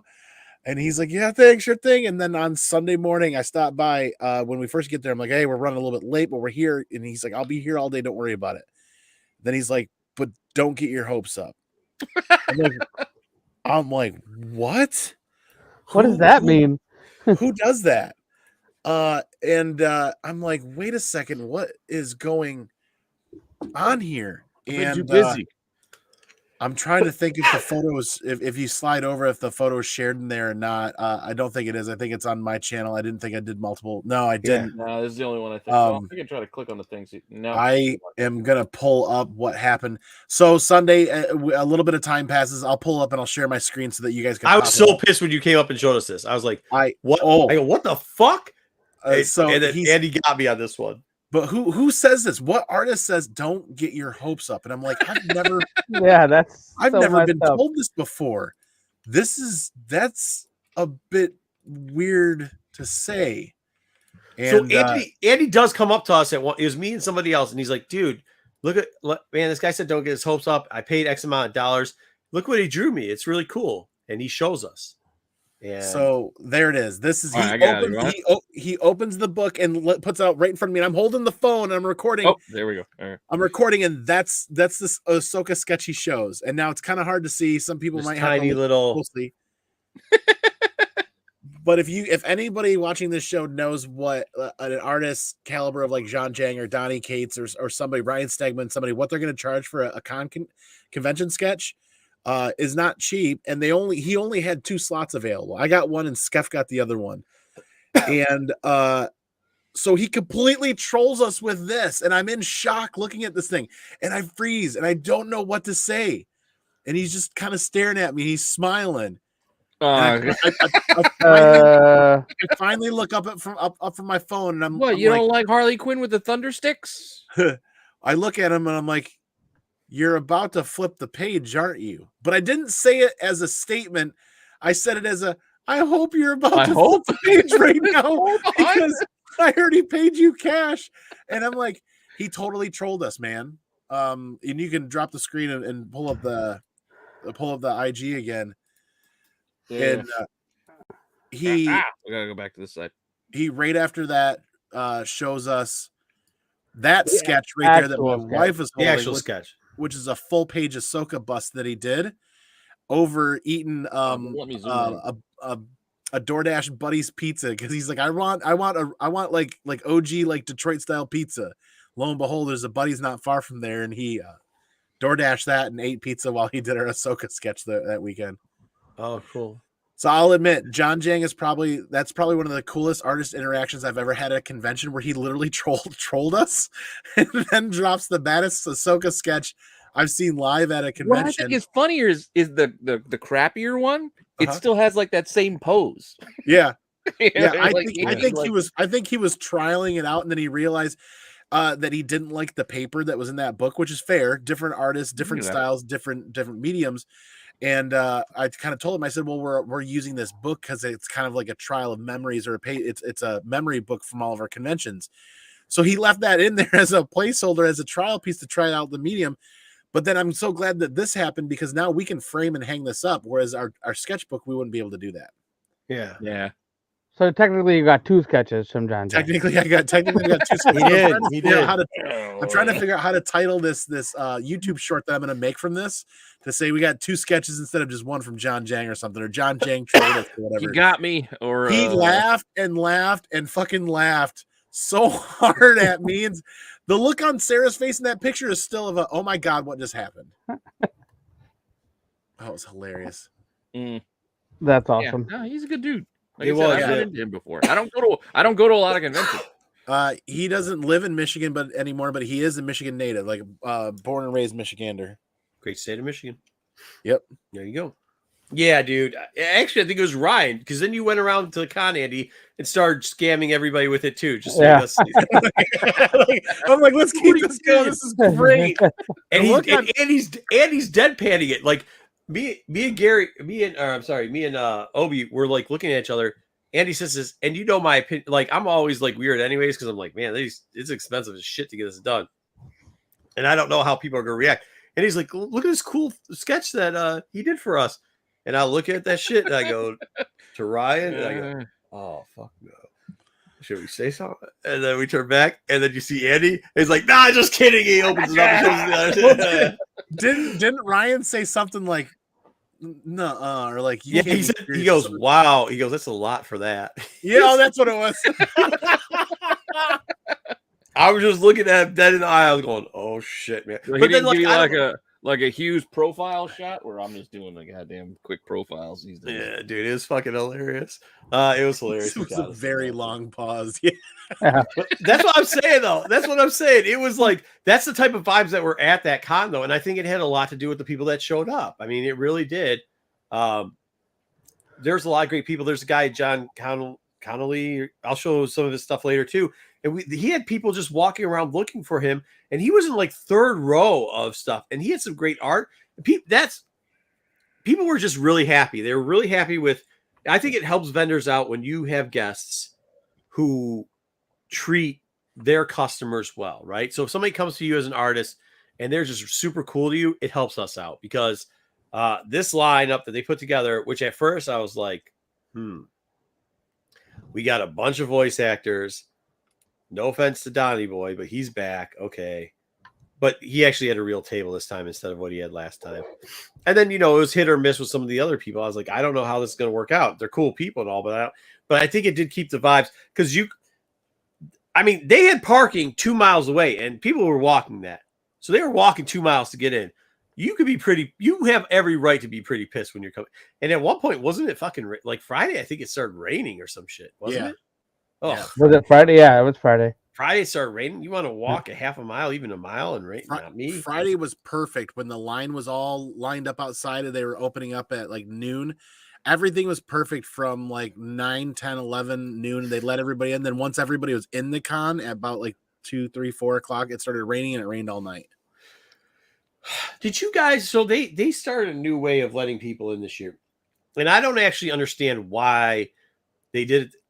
First off, I will be the first one to complain about something that's shit, like toilets smell like sewage, but I will also give people their flowers when they deserve it.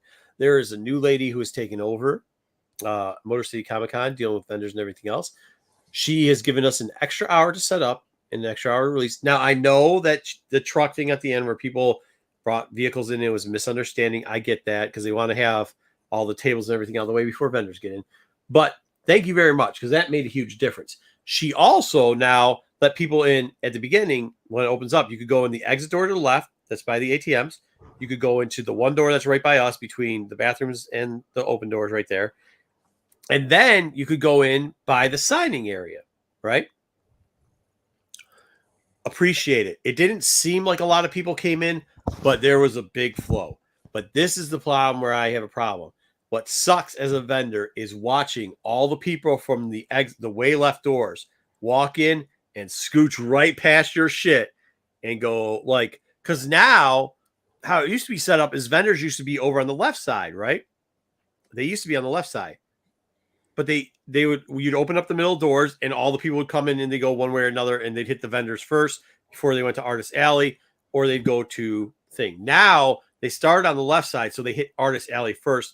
Then they come to the vendors. And I'm not saying anything's wrong with that, but when you're paying $300 a table, and when you're paying, you don't like the idea of somebody waiting in line for an hour or two to get a signature, then coming. Because like, no offense, but if it's more expensive table, like if you want, what I would really appreciate is if they put all those people who already have pre-bought that are going to go get their signatures. I understand that.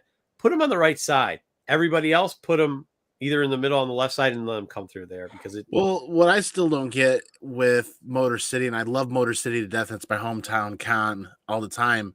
Is if you prepay and pre-register and pre-do tickets, why are we waiting in the line? Open the door and let me in. Yeah. That's the greatest thing that Reed Pop and C2E2 in Baltimore. Not Baltimore. Sorry, other conventions. If you pre-purchase a pass and you get it in the mail. Whether or not you have the option to register online or whatever, we'll set that aside. If you pre-purchase it and you have it and it is a badge, it's guaranteed, you're in the door. There's no line. The only line there might be is because you can only fit so many people through a doorway.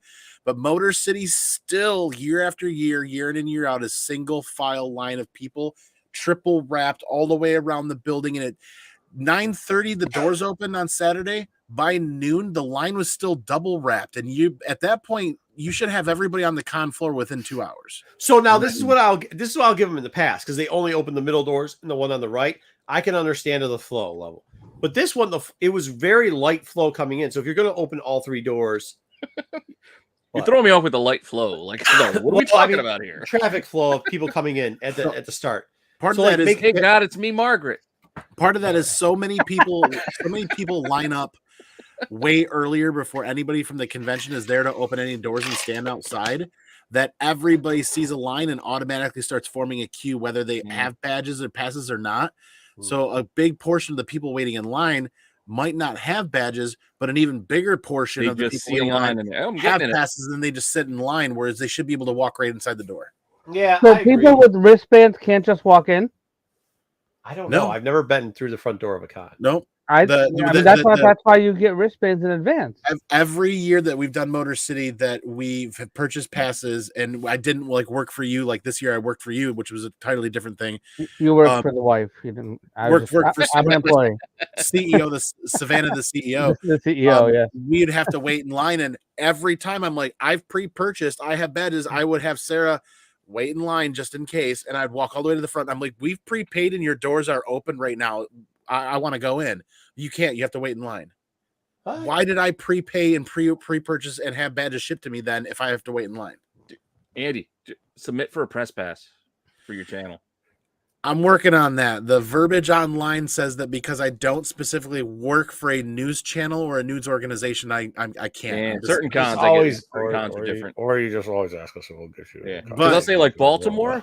Like Baltimore, to get the press pass, you had to bypass the line to get there, and then once you got the pass, I'll say that I'm working on that avenue, but everybody else out there that's not going to apply for a press pass or work as a vendor, everybody out there that's pre-purchased, pre-received, and has everything 2 months in advance should be able to walk in that door the second the doors are open.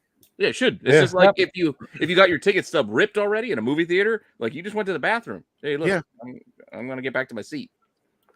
That's how. And I don't know if it's a traffic kind of flow thing they want to manage, but on a Saturday con, the biggest money making day for all the vendors, there shouldn't be 300 people in line outside still 3 hours after the doors are open. Yeah, I mean it was an hour and 30 minutes, and we were still going like, okay, this feels very light. Like we were worried on Saturday that we weren't going to hit, because Friday you got to remember Friday for most vendors, if you were not selling new comics, if you aren't selling toys.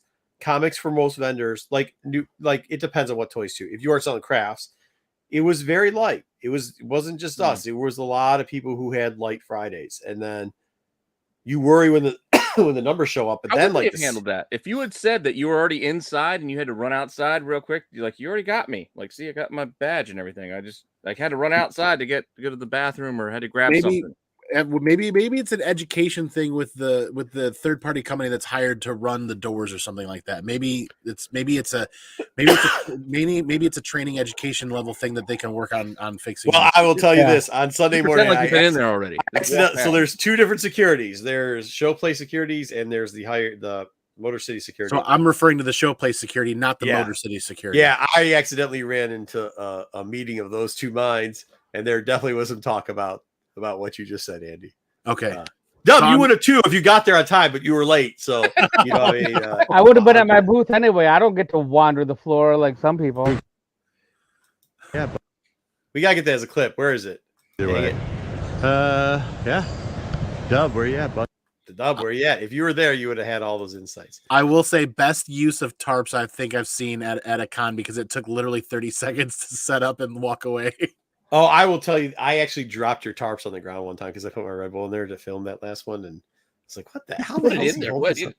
Well, because I didn't want it on the con. Come on, I'm not putting it on the con ground. So I just put it on this table, and then I was like, oh yeah.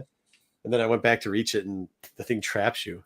So you're not supposed to be in there. So Dan says he had a group just walk in. See, like that. Yeah. I think if you know what you're doing, you might be able to get in, but like.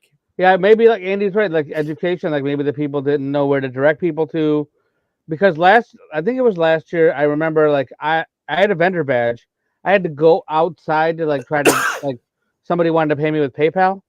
And I was closer to the front door at that time. So I went out the front door to be able to go run with my phone. And I finally got a signal and I was able to do my stuff. And when I came back in, they made me go over to where they had the whole like buying tickets area and go through the catalog. That's what you. I know. By Friday. Friday, I know the name of ask Ryan this. By Friday, I know the name of every person working the doors, and I know. Well, we all know the names. I know both the same guy for security. I have to stay at my booth. I don't get to leave my booth. Yeah. You should. If you got there on Thursday to set up, you could have met all these people. You just need to meet them. I was there Thursday to set up. We were there all Thursday night. We were there Thursday. Setup started at 10 o'clock. You were there at like 2. That's not being there. I waited in line for like 2 hours, at least 2 hours, waited in line to get inside. And then also, like I deal with different people than you do. like Mr. Wholesale or No Sale. I had that guy. Okay. So tell this story because this guy. Okay, I'm gonna go get a drink and come back. But you start telling this story because I got to rebuttal this story. I know what it was, but dude, I think once again we're getting back into the regular realm of things. He was being, I think, extremely social for it. I think this is one of those nerd matrix scenarios. I think it's a nerd matrix scenario. Yeah, going back. This guy, I think it's a nerd matrix scenario. This guy went from standing in one spot, maybe 60 yards away. It might be exaggerating a little bit. Maybe like 60 to 80 feet away, talking to somebody, turns and makes a direct beeline for Savannah and my wife sitting on the ground, and then goes to have a conversation. He's having a conversation with them. Yeah, and I we're on the other side of the booth setting stuff up, and I don't know what's going on. And then he's like, "Do you wholesale?" And my wife's like, "What?" He's like, "No, I sell, like, everything I sell is handmade. I make this stuff. I make everything by hand, and I we're pricing it to put out." He's like, "Well, you should be wholesaling all of this stuff." And no, he says you should be able to wholesale it. Well, he's telling her to wholesale, and like. She's just like, what are you talking about? And he's like, she didn't say it like that. She's very nice. Yeah. She goes, oh, okay. She's she's just like, okay. It's me. Yeah, literally her. She makes everything. She makes it. She packages it. She attaches it to her racks, and she puts it on there. And Andy's wife is sitting there as well, and they're both just like trying to have a conversation with this guy. And then finally he ends his whole spiel with, "Well, you know what they say? It's either wholesale or no sale." And we're just like, and then this is the point where we hear all of this and we're just like cracking, and we walk back, what is he talking about? And they're both just like, we don't know what just happened. Yeah, both of them are sitting there and they don't know what just happened. Without dropping a beat within the first minute or so, somebody near Mood's booth or at Mood's booth literally says, "Well, if you would wholesale, then you would know." And then it became a con joke for the next 3 days. Yeah, Hold on though. This is what, let me explain to you about this guy, okay? Because then they told me, it's just like, I was like, wait, somebody like how they told me the story. And two is like some creepy dude came up and was like wholesale or no sale, and he offended. I was like, who? Okay, well, who the fuck is it? Because then we're gonna have some words with somebody. So then I go and find out who it is, and let's just say that socially, this guy, I think he was trying to be nice. Once again, I think it's part of the nerd matrix. I think he was like, I want to make these two young ladies feel comfortable, and because he's socially awkward. Yeah, and I hate to say that about him, but what was the other line? So I go over to be like, wait, is it this guy? Because it's can I say? I'm gonna sell who it is. No. So it's the guy who does cells. He sells animation cells. I was like, is that an animation cell guy? And as soon as I'm saying it, he's like, a deal today is better than a deal tomorrow, or some shit. Like, he just uses corny ass stupid lines that you don't like. He's not trying to be mean. He's trying to be really fucking nice. A bird in the hand is worth two in the bush. Yeah, he's fucking never even finished with a stranger. And he doesn't realize. So like with them just talking to so they were apparently super nice to him. So he saw that as an opening to be super nice back, and in his mindset, giving these gems of wisdom popping up, which are just fucking weird ass sales. What he said, $1 today is better than $2 you promised me tomorrow. It's like almost the burger line, right? Like the $1 in my hand. Tuesday. What are you, wimpy? Yeah, he's doing a blimpy, and that's what he was saying. He's like, you know what? If you could buy these for half that you could sell them for, you'd be rich. And it's like, what are you talking about, dude? Like, nobody, he says stuff like that the whole time. So like, at first I was going to go cuss the old man out. Like, hey, probably going over there, you offended them. But then after I found out who it was, I was like, how do I tell them nicely that he's just silly rabbit? It's a total marketing thing now. Cause then we're like, Savannah, you got to make something that says wholesale on it now. Yeah, you gotta like. So we be sitting there, and if there's something weird happened at the the whole missing kid thing too. Somebody's yelling the missing kid, and at one point we look over to people at Mood's booth, and it's like, well, you guys don't wholesale, so you don't get it. Like it just became this hilarious running joke all weekend long at the con that made for a great con. I absolutely, Justin, that's what I thought was happening. I thought he was trying to do the mansplain thing, but he's not. He just says crazy shit.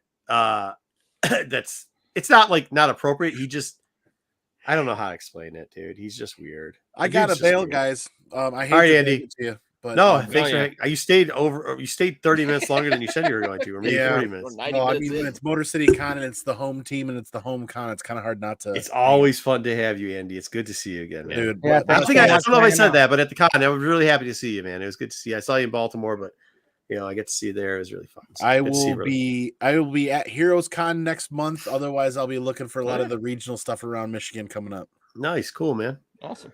Really quick before you go, what's your next thing going on your channel, Andy? Today's Wednesday. Friday night, 9 p.m. on my channel, we're doing a community giveaway of a graded comic book, maybe 2 if we get froggy, because we're doing a blind unboxing of Clone Wars issues 2 through 12 just back from CGC. We're going for a full run of 9/8. Awesome. And that Clone Wars 1 came out of this set. Nice. And that Clone Wars 1, the comments being made at the show was it's the cleanest, crispiest, nicest looking Clone Wars 1 anybody's ever seen. Wow, nice. Oh man, Fingers crossed for you, yeah. Fingers crossed, dude. So all right, this whole set, man, this whole set looks that good, except for like one book. But this Friday, 9 p.m. on my channel. Awesome. All right, make sure you go sub Andy's channel again. Make sure you do. We had the link down. AOA put the link back up. I think it's down below also. It's always down below. We got you in here. You're one of our dudes. If I would wholesale, then I would know better. Yeah, if you wholesale or no sale, bro, that's how it goes. There you go. This is thanks, AOA. Thank you, AOA. Thank you. All right, I love real you quick, guys. I'll catch you. No, go ahead. So much. No, it's all right, Andy. I was gonna let you out, and then I was gonna show them what I bought from Bill's booth. Oh boy. Okay, I'll catch that on the replay. Love you guys. Catch on the replay. All right, thanks a lot, Andy. Take Love care. you. Later, bud. All right, so as some of you might know, especially from the tax show, I might be a little bit of an old school wrestling fan. Maybe not. I don't know. But so I got something real cool for Bill's booth yet. So I looked up there and I saw this, and you bought it. Yeah. I did.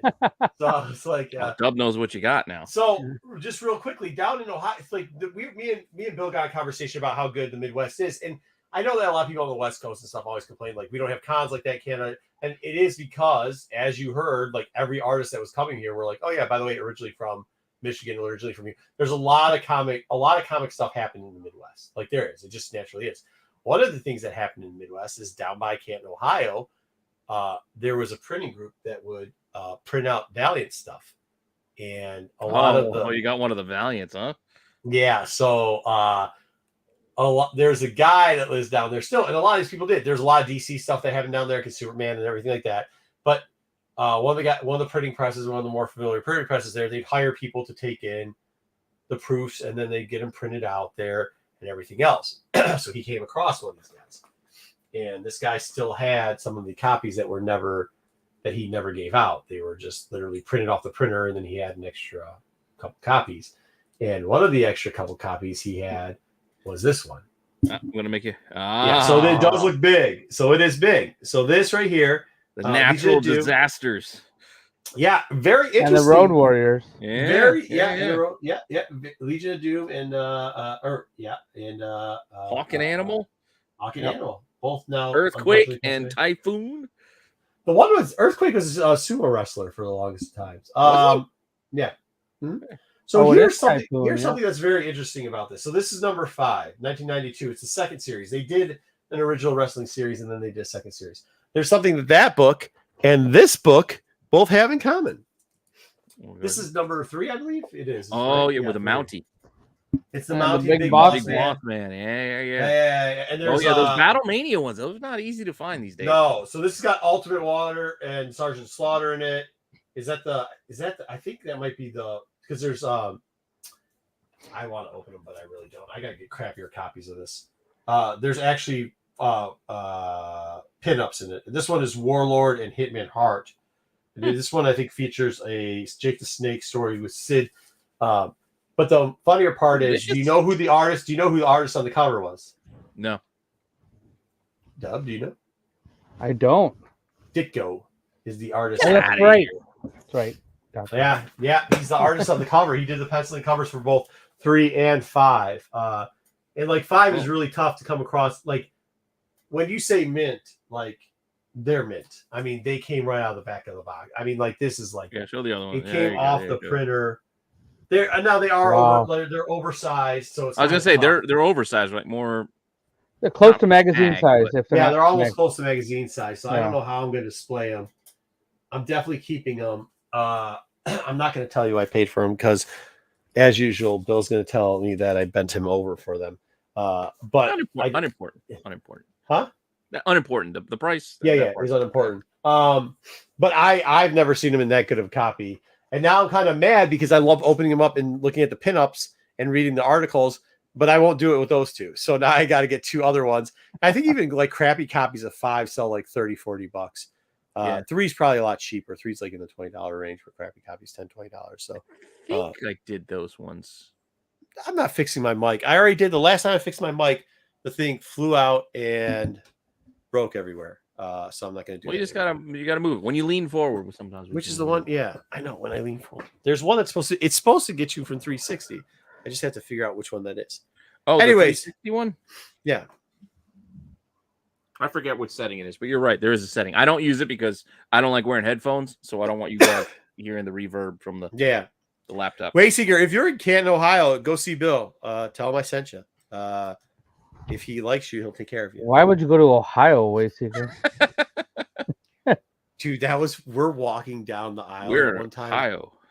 And Bill was going to the bathroom and he's like, oh, shit, where are they going to charge you to go to the bathroom too? I go, only if you're from Ohio, charge them sons of bitches.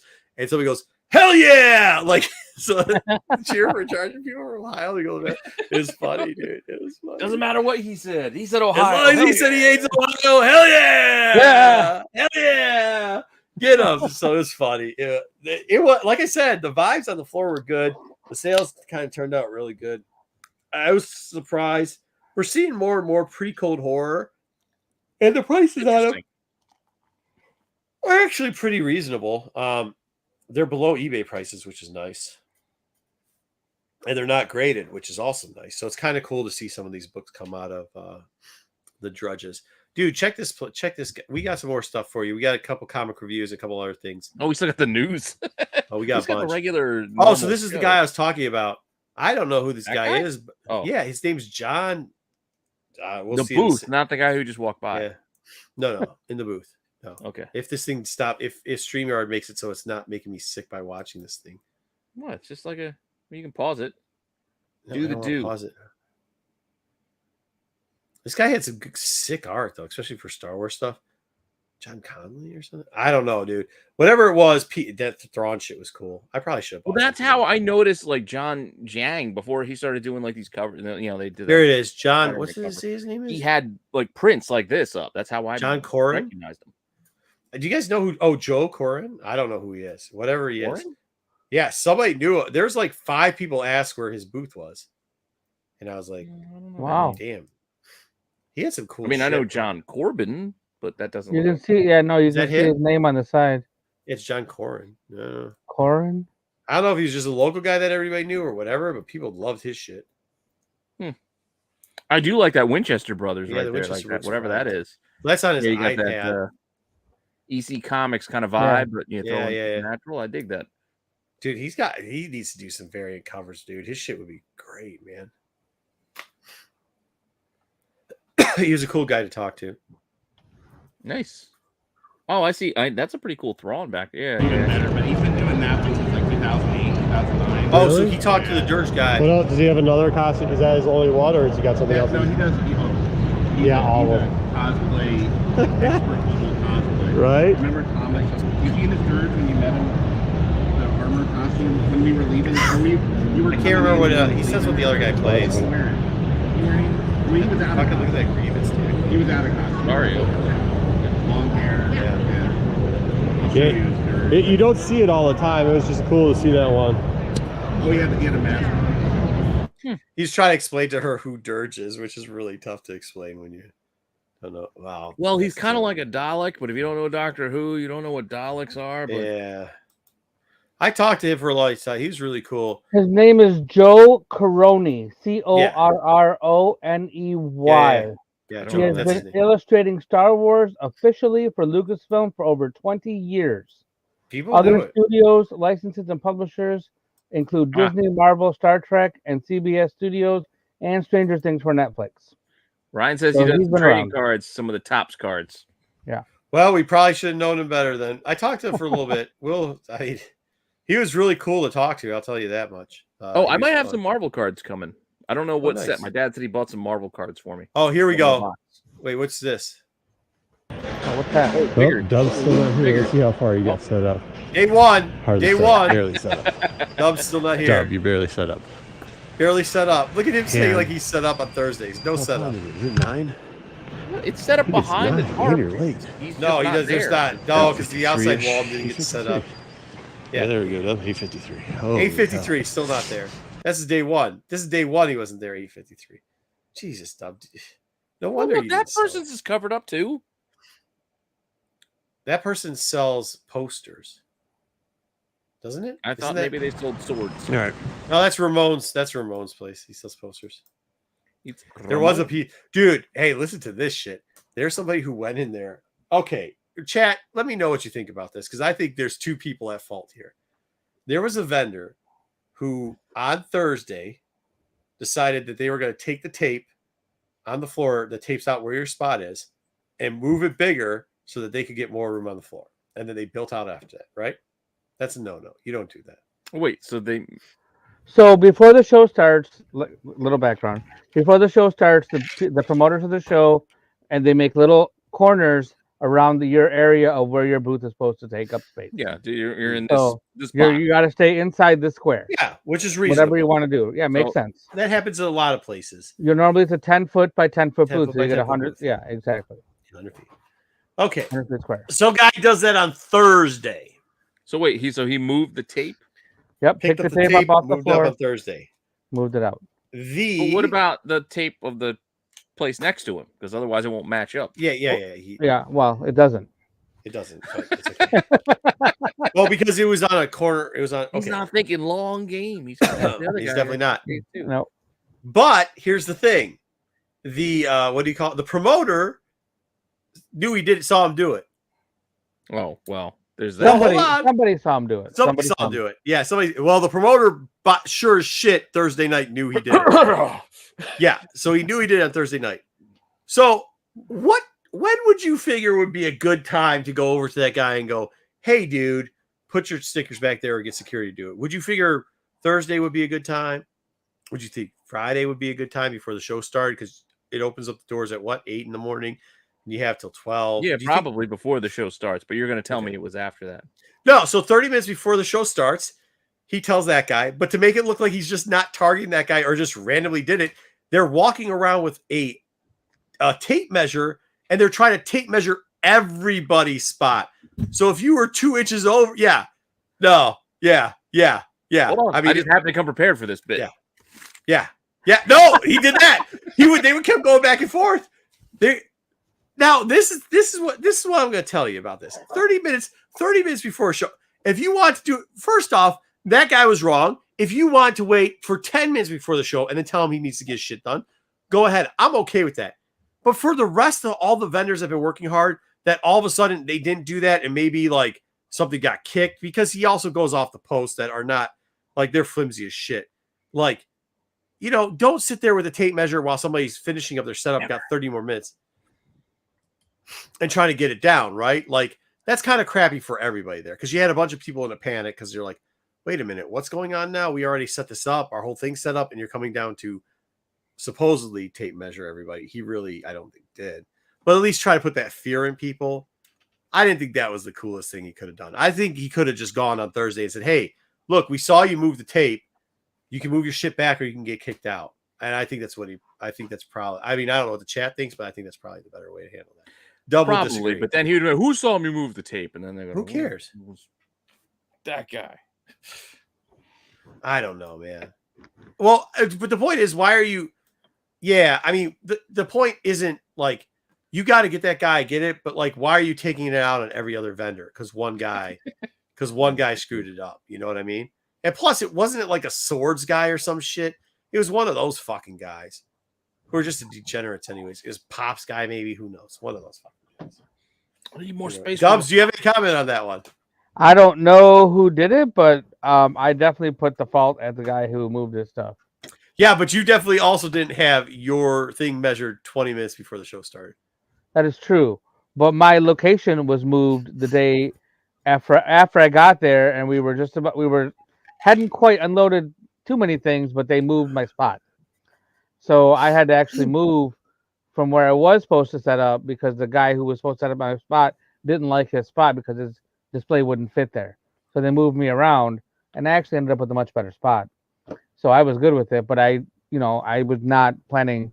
My planogram was all messed up. Let me tell you, it was all backwards. Okay. Also, I've never seen anybody take so long to set up their booth and at the same time have like blueprints of what the fuck the shit was supposed to look like. I literally made a planogram so I knew where my stuff was going to go and how it was going to be laid out. I never had a paper. Yeah, I actually used Excel. I made an Excel spreadsheet, and I made Excel and I measured it out every like 1 foot. And it was. That's why you saw tarps over his stuff for most of the time. Yeah, definitely tarps over my stuff when I'm not there. Yes, which is the majority of the show. Definitely not the majority. When the show was open, I was the there. one where we get to see. I'm trying to pull up the one where we get to see your wife's setup because when we see it, it's maybe I didn't wait all the way to it. It's amazing. Like her setup was sweet as anything, and it was busy. Yeah, and how do you think that happened? How do you think her setup got there? No, that's not true. I saw Andy's wife. Appeared. Yeah. Oh, that was cool. She just snapped her fingers and her setup was there. No, that's not true. I saw Andy's wife and her pricing a lot of stuff while somebody was telling him to wholesale or no sale. I saw a lot about that, man. Come on, get out of here. Anyways, all right, Pete. What else do we have? That's pretty much our con. We got the regular show. Shit, we don't have a whole show now. We got news, we got comics, and we have convention program. Dude, that's not true. I am so prepared when I come. I am 100. He brings 4 pairs of shoes and extra pants. Extra socks, extra pants. I bring extra tables just in case nothing fits. I bring. All right, here you guys take another 30 seconds to talk about the con while I run to the little boys' room. Yeah, and I bring zip. I bring zip. Maybe I should tell all the stuff I bring. I bring zip ties. I bring bungee cords. I bring ratchet straps. I bring an extra wall. I bring an extra box. I bring pricing guns. I bring 3 different types of tapes. I bring. Actually, you had a problem with your wall. Who helped you with your wall, bro? You did. Yeah, absolutely. Because I'm that type of dude. Yeah, I bought jugs of 2.5 gallon jugs of water to strap it down, and we taped it to the floor. We do have convention program. Yeah. And I was like, "What are you doing?" I was like, "You could just tape this for security and then link that up." And you said, "I should have just brushed the bungee cords too, but I didn't feel like going back outside." Yeah, no, I mean that's I'm like a fucking Boy Scout at these things. I have everything you need. So at one point, Andy's wife was there, and her costume had some technical difficulties. One of the pieces wasn't working. We literally had glue and safety pins and a fan for ventilation. So when they fixed it, they didn't poison anybody with the glue. It was definitely that's why that fan was going on. I was wondering. That's why that fan was on back there. We were blowing the fan, blowing the air up so it wouldn't contaminate everybody. Yeah, sword and shield, dude. Well, I'm not singing "Happy Birthday" while I wash my hands. When that's brushing your teeth. Did you bring your pickle juice remover, dude? The pickle. Oh my god, that was the pickle.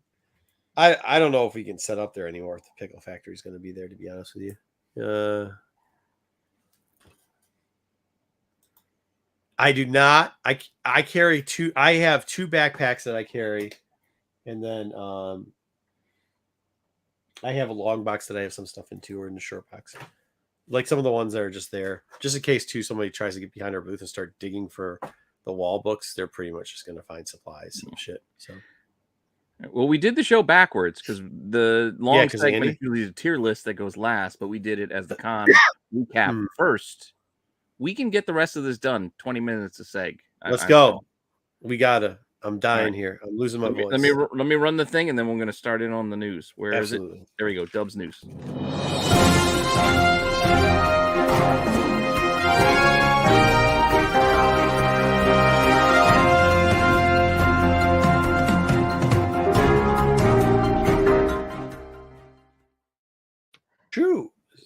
Spooky Seance she was the hookup, dude. We are not doing spices ever again. You sure?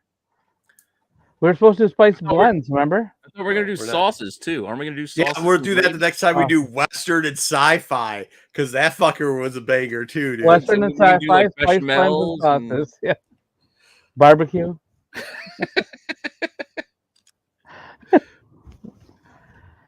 All right, so let's talk about some news real quick. Please do. The biggest news story, I kind of wasn't sure, but then I kind of chose this one because it affected the most number of people. It was a news story like 2 weeks ago, but I think it affected us this week. So this is the week, yeah, exactly. So, Diamond, one of their trucks, it was actually the truck that was on its way from Penguin to Diamond, Plattsburgh warehouse, got in an accident of some kind. We don't know details about the accident. Sorry, I tried to find out, but I didn't know. But a whole bunch of books were destroyed or messed up, and so a lot of stores did not get books this week. I actually broke down the list for you. Here's a list. I'm not going to read every single one. These are all the hardcovers and omnibuses. Omnibuses. So this is the first list. So this stuff, the Marvel and IDW titles will arrive with product on sale May 31st and June 7th. So at least another week or 2 weeks before they get all of these books. So you see the IDW, a whole bunch of IDW books on there, but as well, Dragons, incentive covers missing. The Turtles book. Spoiler alert: Storm 1's fucking horrible. We'll get to that. Yeah. So then this stuff, everything on these two lists are, this book will be partially filled with stuff next week and the next 2 weeks, but they won't be able to get every single thing. So that stuff's going to come in June and July. The Marvel stuff will come in June 14th, and the IDW stuff will come on July 5th.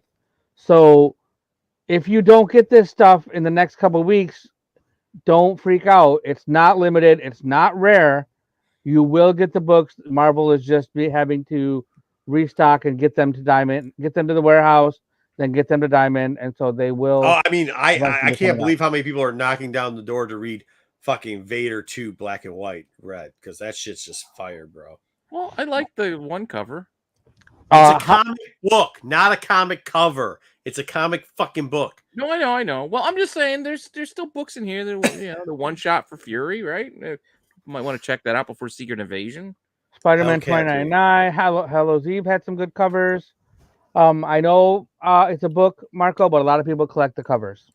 That's what they do. Once again, Warlock 2.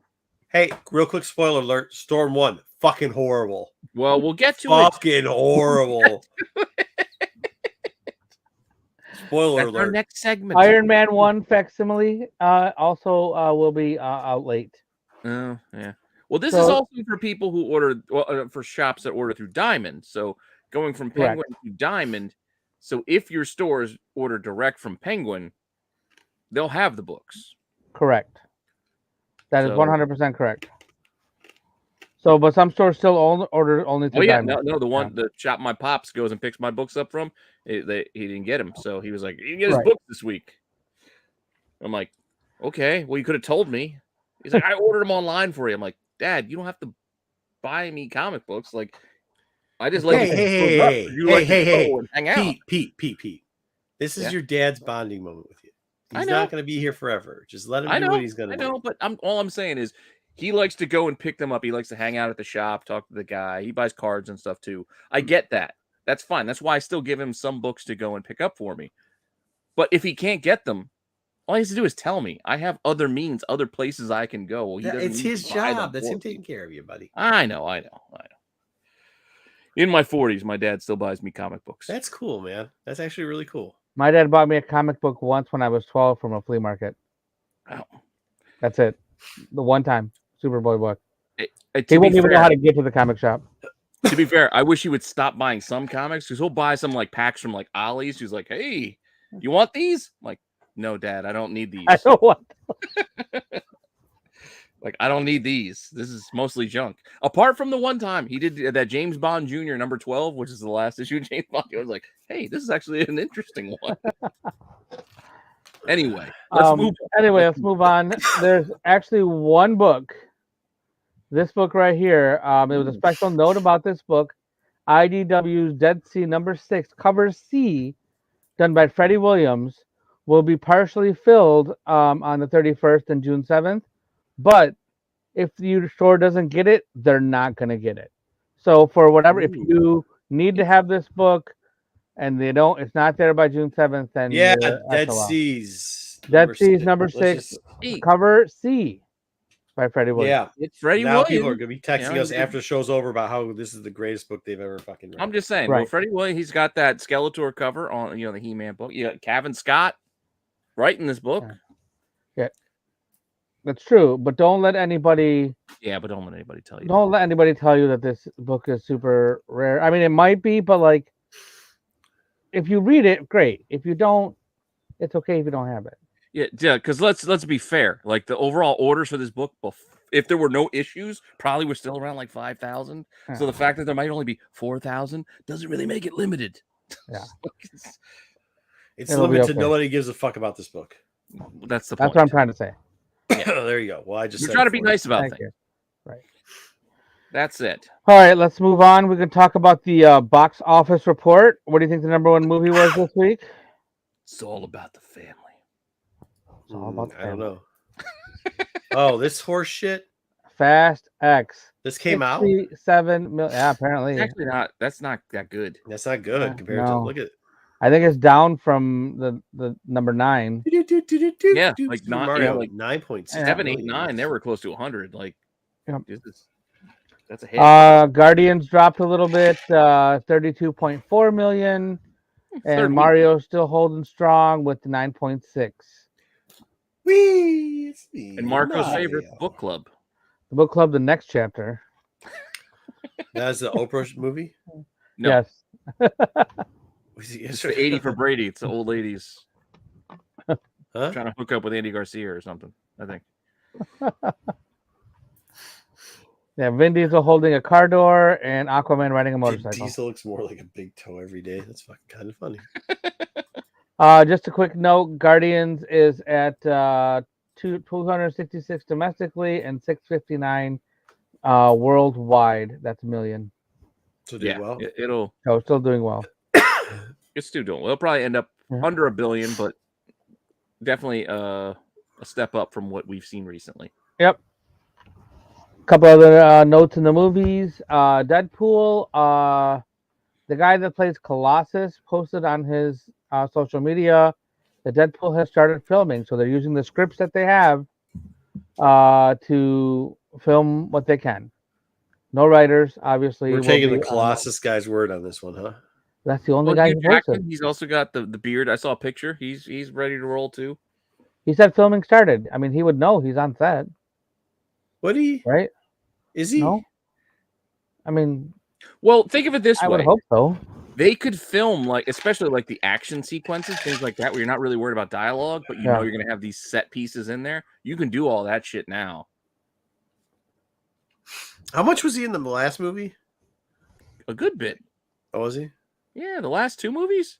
He's just like his best friend in this series. Colossus has a upped profile because of a total of 8 minutes, probably in one of the movies. Well, the studio can only afford 2 X-Men. Remember? Yeah, that's the joke. That's what I'm saying. Is like you're not changing around his lines much, is what I'm saying. I'm guessing this comments about the Fast X movie. It is. All right, what else we got? What else we got? Ninja Turtles had a new poster. We'll be getting a trailer. Most likely with Spider-Verse. Across the Spider-Verse, we'll get a trailer for Ninja Turtles. Here's a list of all the people that are in the movie. Feel free to take a screenshot. But John Cena, Jackie Chan, Ice Cube, and Paul Rudd and Maya Rudolph were the ones that. Don't forget Post Malone as Ray Fillet. Right. I don't even know who that is. Post Malone. Oh yeah, I know. All right, sorry. Well, you mentioned Miles, so you got that. Yeah. Was it the sunflowers or Oh yeah, that's a good song. That one song. That one. Sway Lee.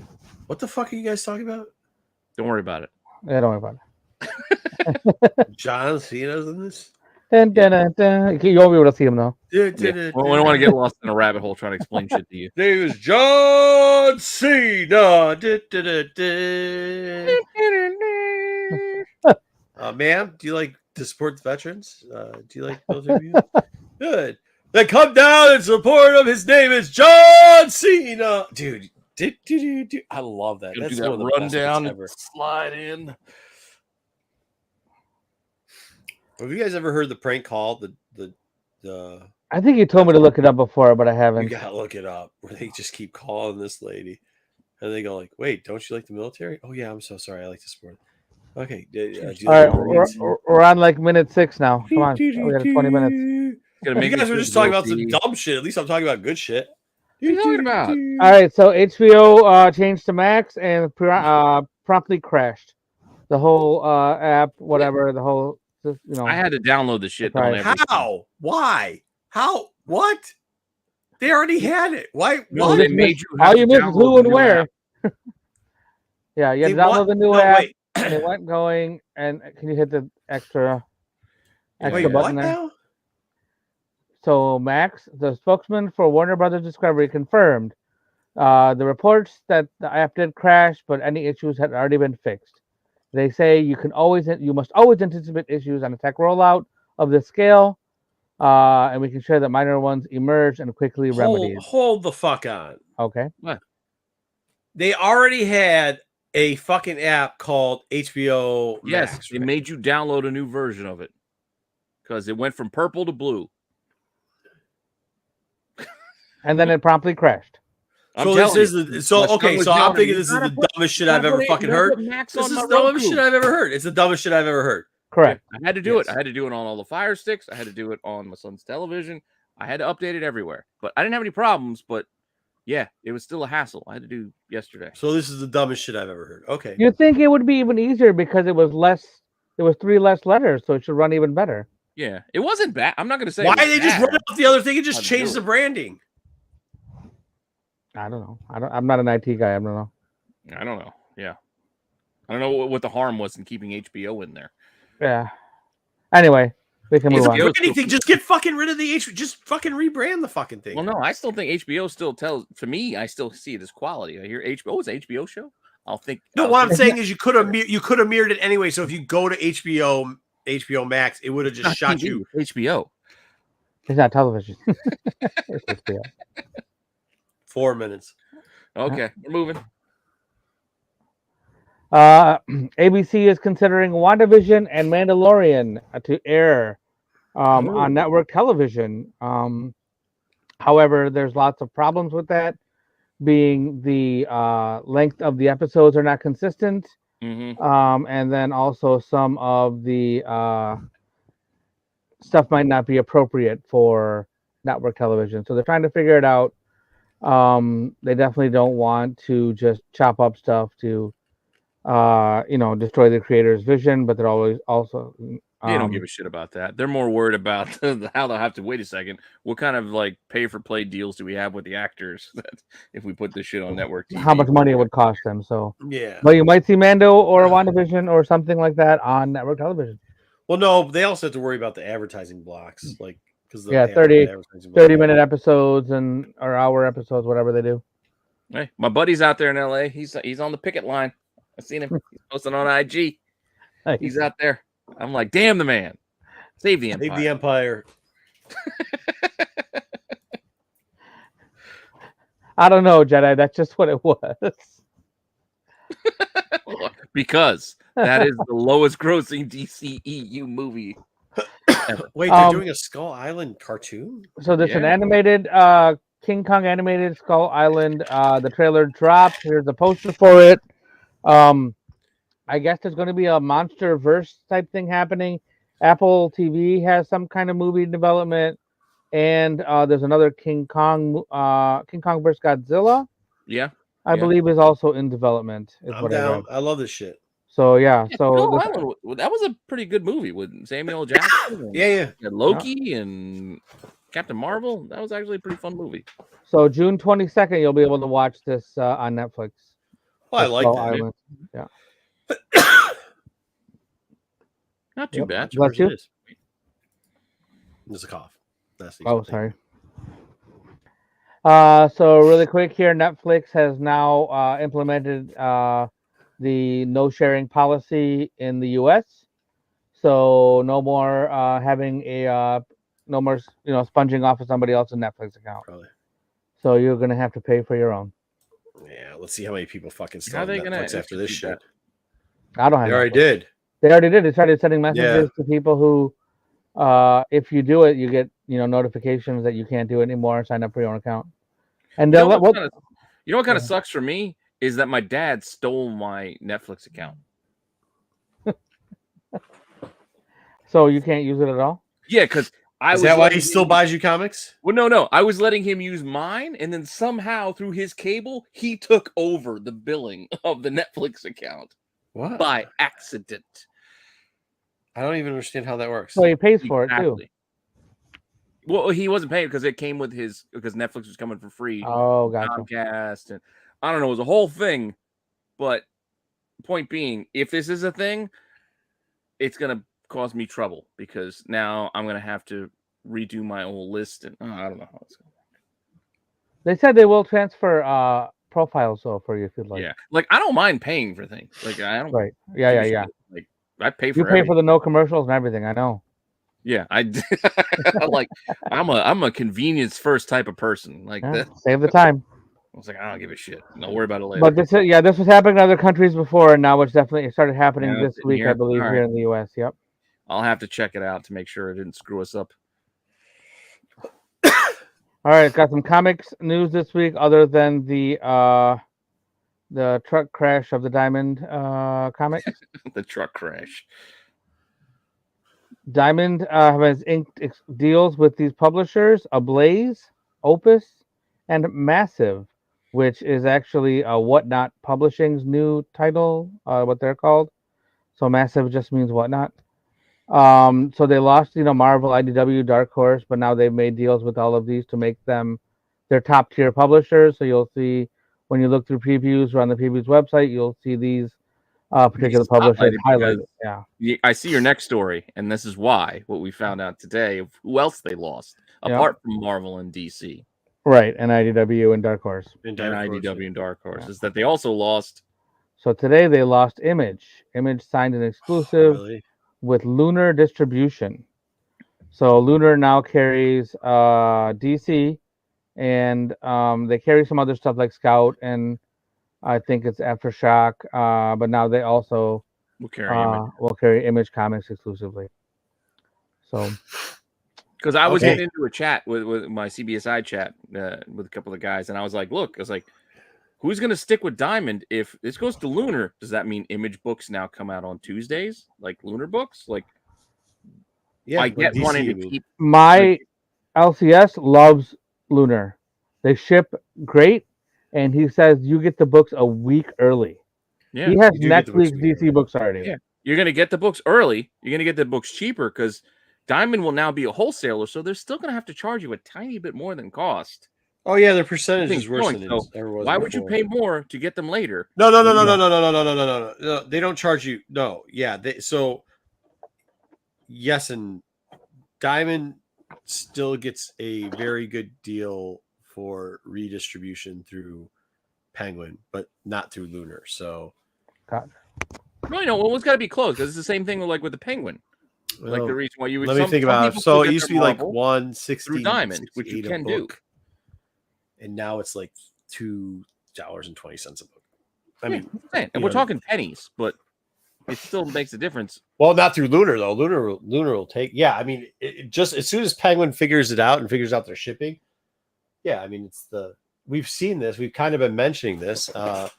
It's the slow death of. Yeah, I mean, shit. They left with the Whatnot Publishing, Ablaze, and a brand new created Opus. Like they've lost Marvel, Image, and DC, and IDW, and Dark Horse. Well, he's doing Frank Miller because Frank Miller's stuff's like in his backyard. Okay, you know what I mean? Yeah, that's what I'm saying. Like, It's a rough And? road. So now he's just pretty much taking all these print-on-demand books and distributing print-on-demand books, which, by the way, you could do. The only thing that's going to suck, and this is the thing you got to give Giuseppe, is, he did Preview World. Yeah. Right. He's got a great site, yeah. Yeah. Well, he's got a site that a lot of people use. It is. Yeah, sometimes it's not so great because you got to Not do the so code. great, yeah. I was trying to But correct it. no, hold on though. It's the best site. It's out of all the helpful. sites. Yeah, I get it's better than Penguin site. Penguin is hard to navigate. Sure shit is. Yeah. Well, not everybody has access to like Penguin site too either. You know what I mean? Well, not anymore though. I mean, because like they don't put up DC stuff. They don't put up Dark Like my Horse. buddy's got a shop, so I get to see like what the dealer thing is. I'm like, all right, this ain't that easy. This ain't that intuitive. Right. This is a pain in the ass. Seeing him do FOCs, I'm like, oh. Yeah, they should. Penguin should. That's what I'm saying. Like Diamond's FOC situation and their preview situation was fucking easy. And you can see all the books if you like mess with it. Yeah, and then if you need to figure out the variants, you can mess with it. Yeah. Get the variants. So, all right. Anyway. All right, let's keep moving. Death of Diamond. Yeah. All the 2 years ago, people bet against me. I'm gonna have this in dollar bin digging tomorrow because shit, it's ROM. Why Space not? sounds like Rom dropping bombs like Albatron. So this is coming out. So Marvel hasn't had the license for ROM in years. IDW was doing ROM books a while ago, but for somehow I don't know. I didn't read anything about them getting the license back, but they're putting out their all of their previously released issues along with the first appearance of ROM in Power Man and Iron Fist. My guess is IDW just lost all the Hasbro verse, like all that shit. Yeah, they lost all the Hasbro shit. So so nobody gives a shit about this. Yeah, well, I still don't know where does anybody? Do we know where GI Joe landed or I still don't don't know know where yet. GI Joe or Transformers. Probably landed. gonna make it. What is this gonna turn into another Conan situation though? Marvel scoops it up real quickly so they can maybe try to get some hype and turns to shit and then they leave it. Conan went what? Public domain. Public domain. It was old enough to. Yeah, this isn't that old enough. Yeah, to do this that ain't yet. there yet. This is 1978. So we're not that old yet. Yep. Anyway, the omnibus is coming next year, early next year. Mm-hmm. So this one you may have heard about Kid Venom. Yeah. Another new. So apparently Eddie Brock is traveling through time right now. So I don't know. I don't read a lot of Venom stuff. But so there will be there'll be a new character. It's a kid from ancient Japan, I believe. And it's Kid Venom. There were other pictures of him as not without the symbiote, but here you go. His first appearance, I believe, will be in this Death of Venom verse during the miniseries. Yeah. Nice. Should have called him Venom Boy, and then we really could have just piggybacked off of that. Yeah. Forget Kid Venom, it's Venom Boy. Yeah. I love ROM because of the toy. I love that toy when I was a kid. Anyway, so Marvel announced a creative new team after Zdarsky and Chichetto are leaving. It will be Saladin Ahmed and Aaron Cooter are taking over Marvel. It was announced on Marvel's podcast. And they will be taking. Nobody will be reading Daredevil anymore either. Okay. Unfortunately. Yeah. We're not gonna get like an X-Men Gold situation, are we? I don't think so. Oh, was that the one guy was X-Men Gold, wasn't he? I think so. Right? Gotcha. That book still isn't worth anything, is it? The misprinter one that they had to No, refix? nobody cares. I don't think so. Yeah, I don't think so. They have exciting adventures planned for Matt Murdock. I did like Zdarsky's run though. Yeah, Zdarsky's was pretty good. I started Zdarsky since Miller. Zdarsky's he's the most popular run. Yep. I know Bendis gets a lot of shit these days, but I did like Bendis' run one. Yeah, but it wasn't as popular as Zdarsky. I mean, he had a better run. Yeah, maybe not. Maybe it didn't sell as well, but I still liked it. All right. Getting some toys. Some toy news. Just a few announcements we can run through real quick here.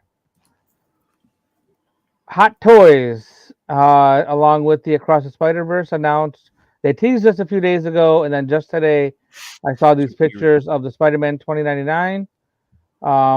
It's got tons of articulation as Hot Toys does. Luminous suit, multiple faces, rolling eyeballs, magnetic Rolling eyeballs. wings. What the fuck are you talking about? You Little can wedgie.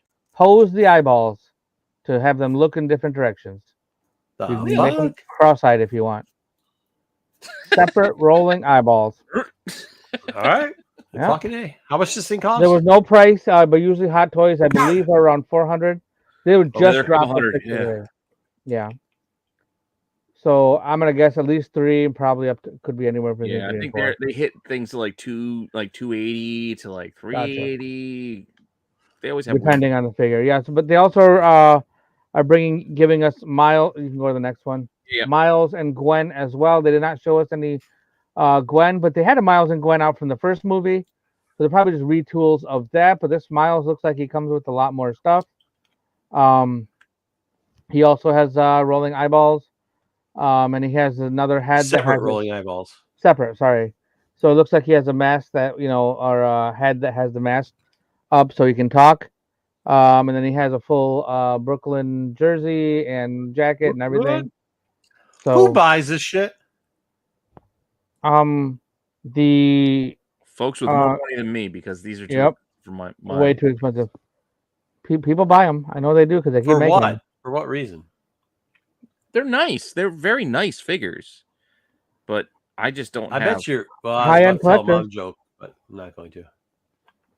I don't have the space, the place to put the. I just can't. I'll just deal with my $25 GI Joes and be happy enough.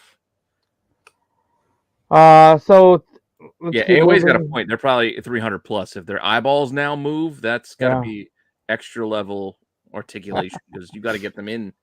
Yeah, well, what do you fucking do with them? Same thing you do with any toys. People pose them and do stuff with them. I don't know. Yeah, because you treat them like statues. You put them on display and you. If it was scare women away with them. That's what you do with them. Okay, I got it. Yeah.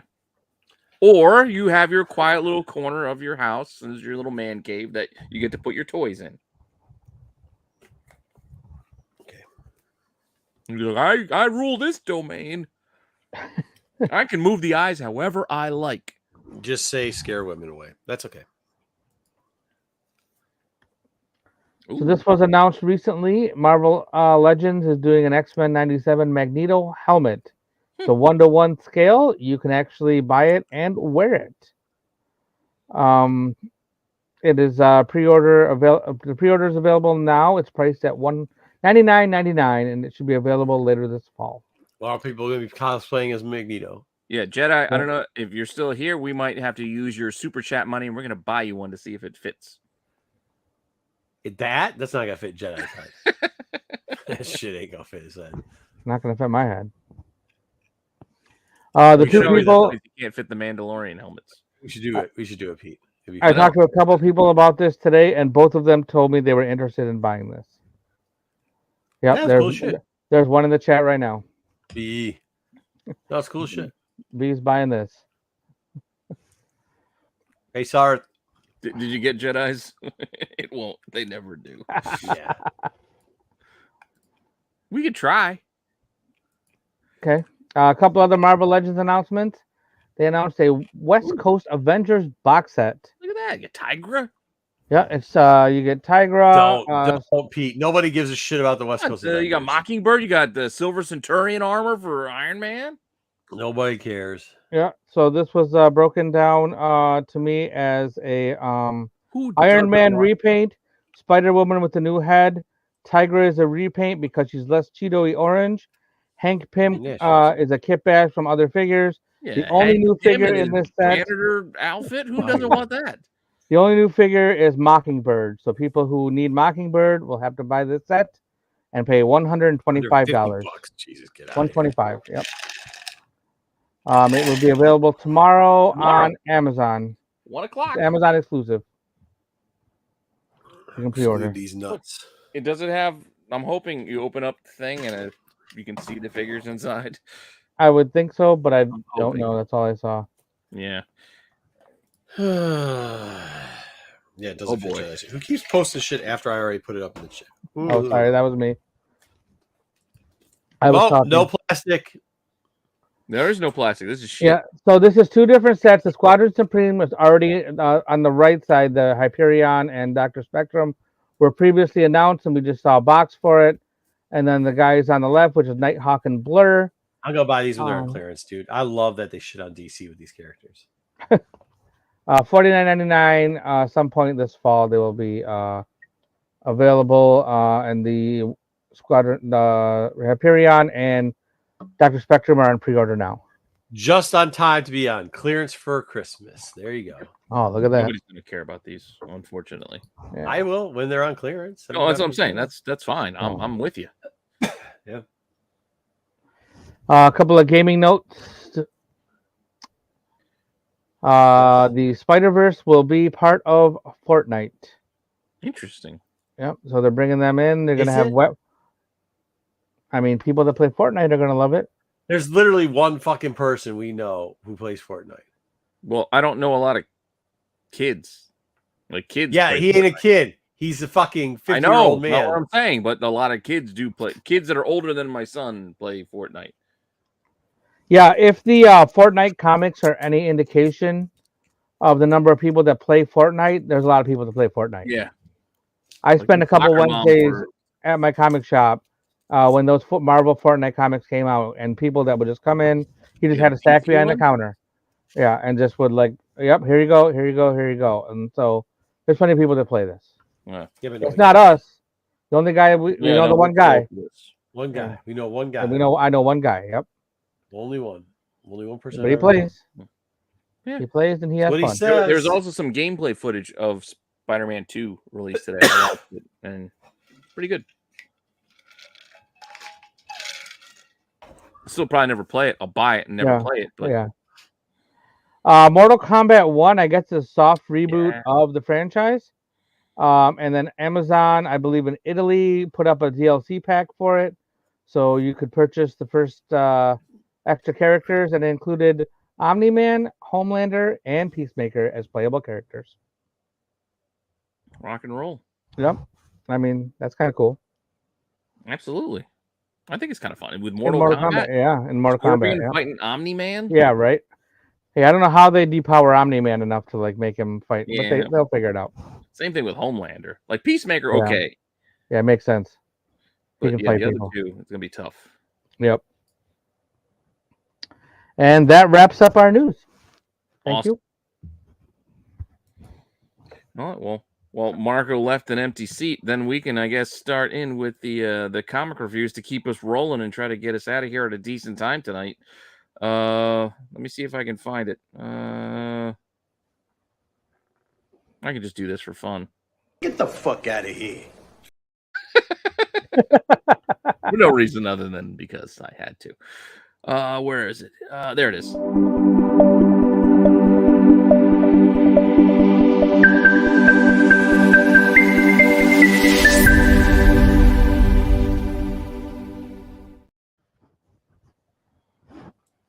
So you said you went to the shop today, Pete? Or no, you didn't go going today. to, and then I decided against it because I was like, you know what?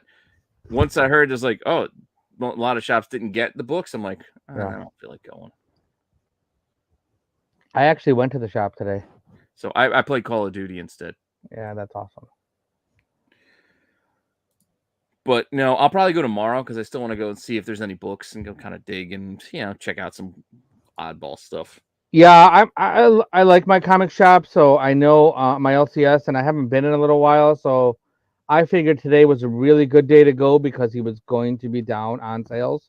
So I went and did a little digging, and I found a few things, and I came home with some fun things. So yeah, that makes sense. good. I should have done the same, especially when day job was kind of slow. I worked from home today, so day job was a little slow. I could have just hopped off for lunch and went to a shop, but I was like, screw it. I'm going to play some Call of Duty. Yeah, Call of Duty is always good. Yeah. I mean, playing on something online is always good. Yeah. I mean, I'm just about done Assassin's Creed, so I usually do 2 games at once. Like Call of Duty is like a pick up and play anytime because I can just hop into a match, shoot some things, and no big deal. Assassin's Creed's like the longer form.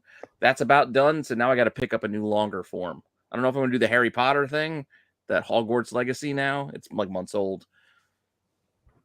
Or if I go back to that, what was it, Elder Ring, that's like 2 years old now, that everybody played 2 years ago. I can play that because I bought it.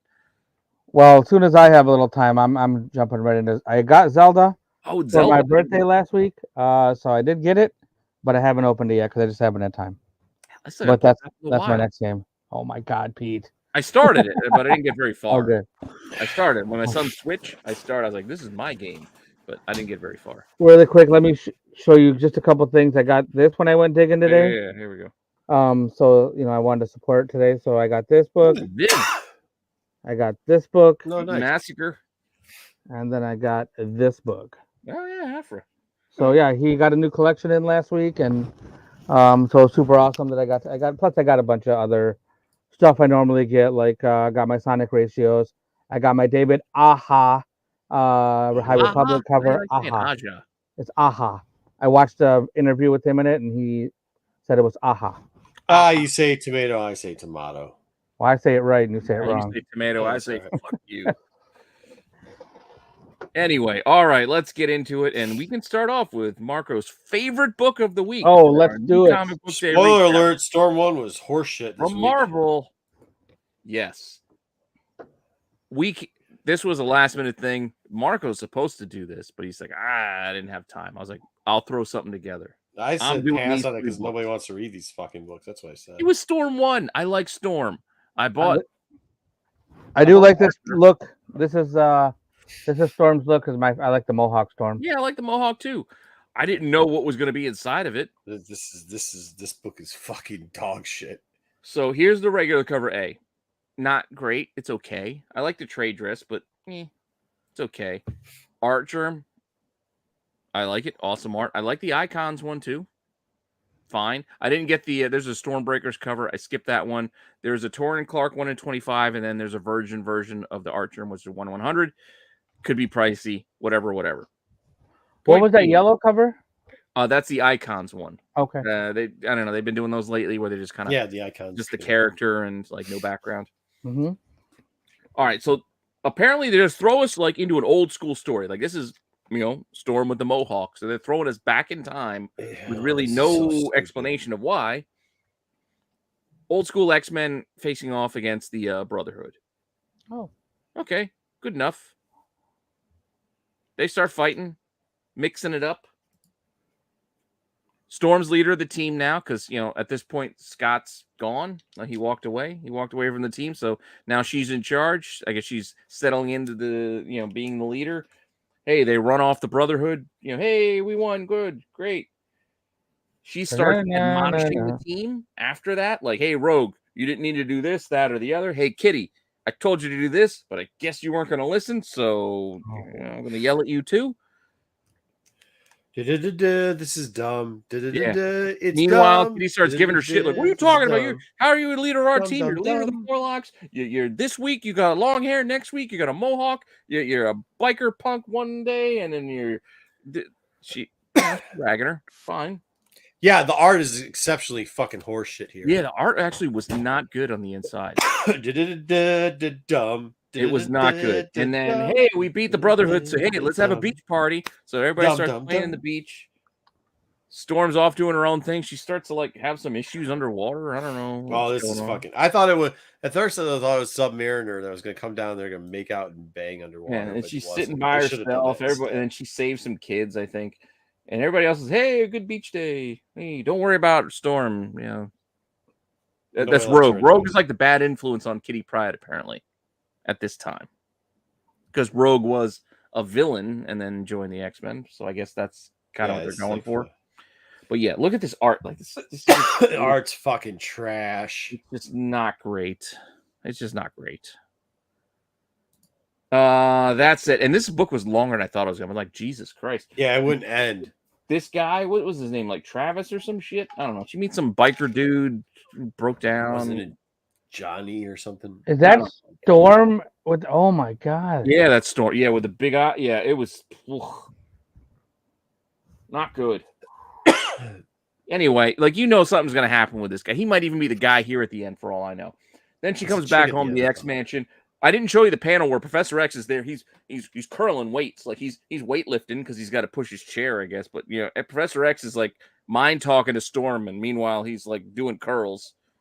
I skipped that. Kitty comes home with apparently Little Mermaid tattoos. Gets yelled at like by Storm like she's her mom. Sucks. And then Wolverine's like, just let her, don't worry about it. Just let it go. Yeah, this is just not good. And Storm's like, fuck it. I'm going out. Hey, it's raining. I'm going to go look for that biker dude I ran into earlier, Travis, or whatever the hell his name is. And Johnny. Look, snow, and then this weird, creepy creature weather thing that the people are all cheering for. They think Storm's the villain.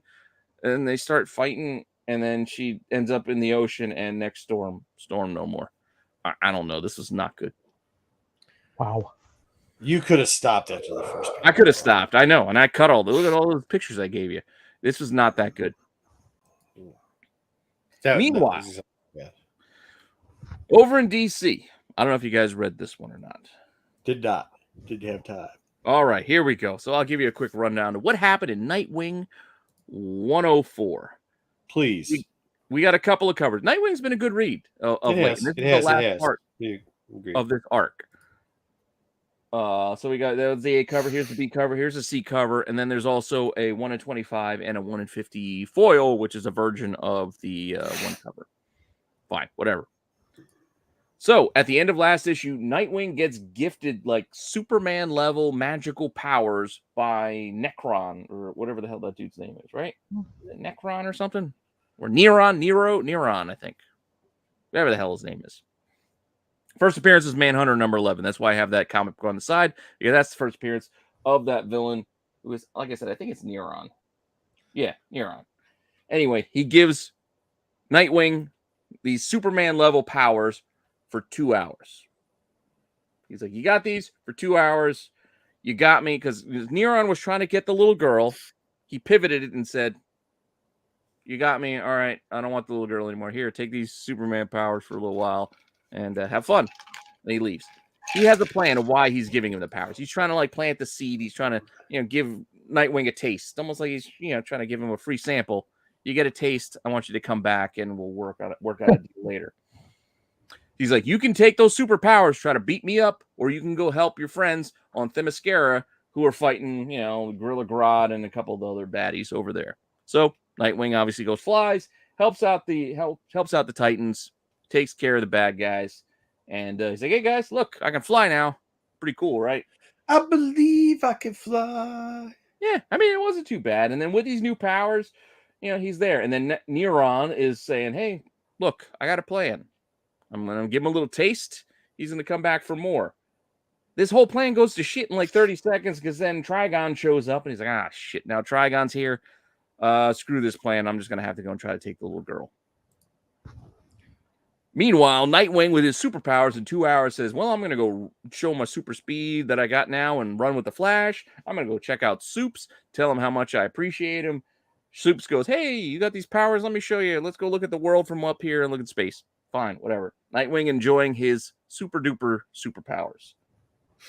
Things go down on Themyscira again. He's got to go back down and start fighting the baddies. Because now Neron is like, well, Trigon's getting involved. We're just going to rush and try to take the little girl. Worry about the soul later.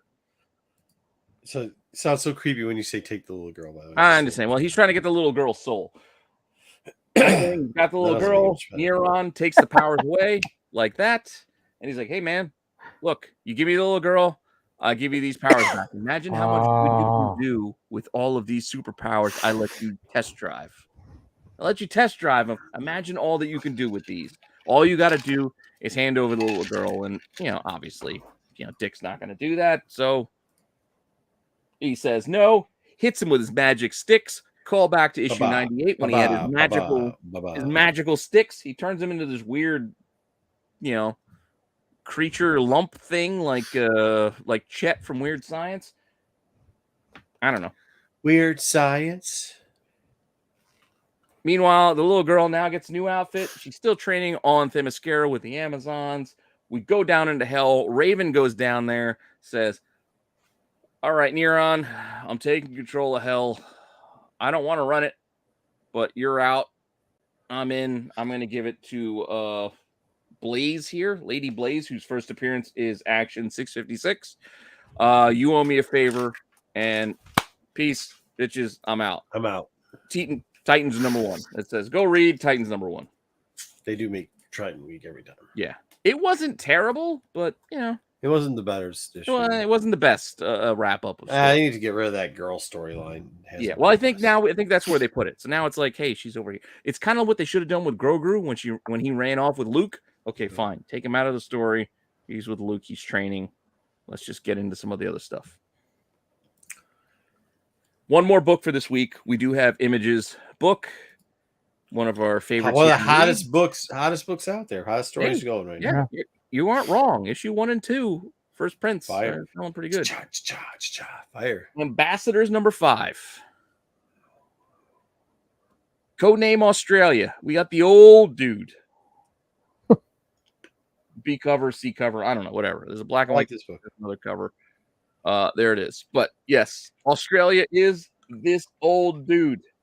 He's going to go try to save some hikers. So they're intercutting the story of him trying to save some hikers with how he got the powers to begin with, because he's there pleading his case to why I deserve to be one of your few superheroes, because apparently he was a politician, and a politician that was not so nice. He kind of well, his son's running on like an anti-gay thing, but this dude's gay, so yeah, and he was even doing it too. Yeah.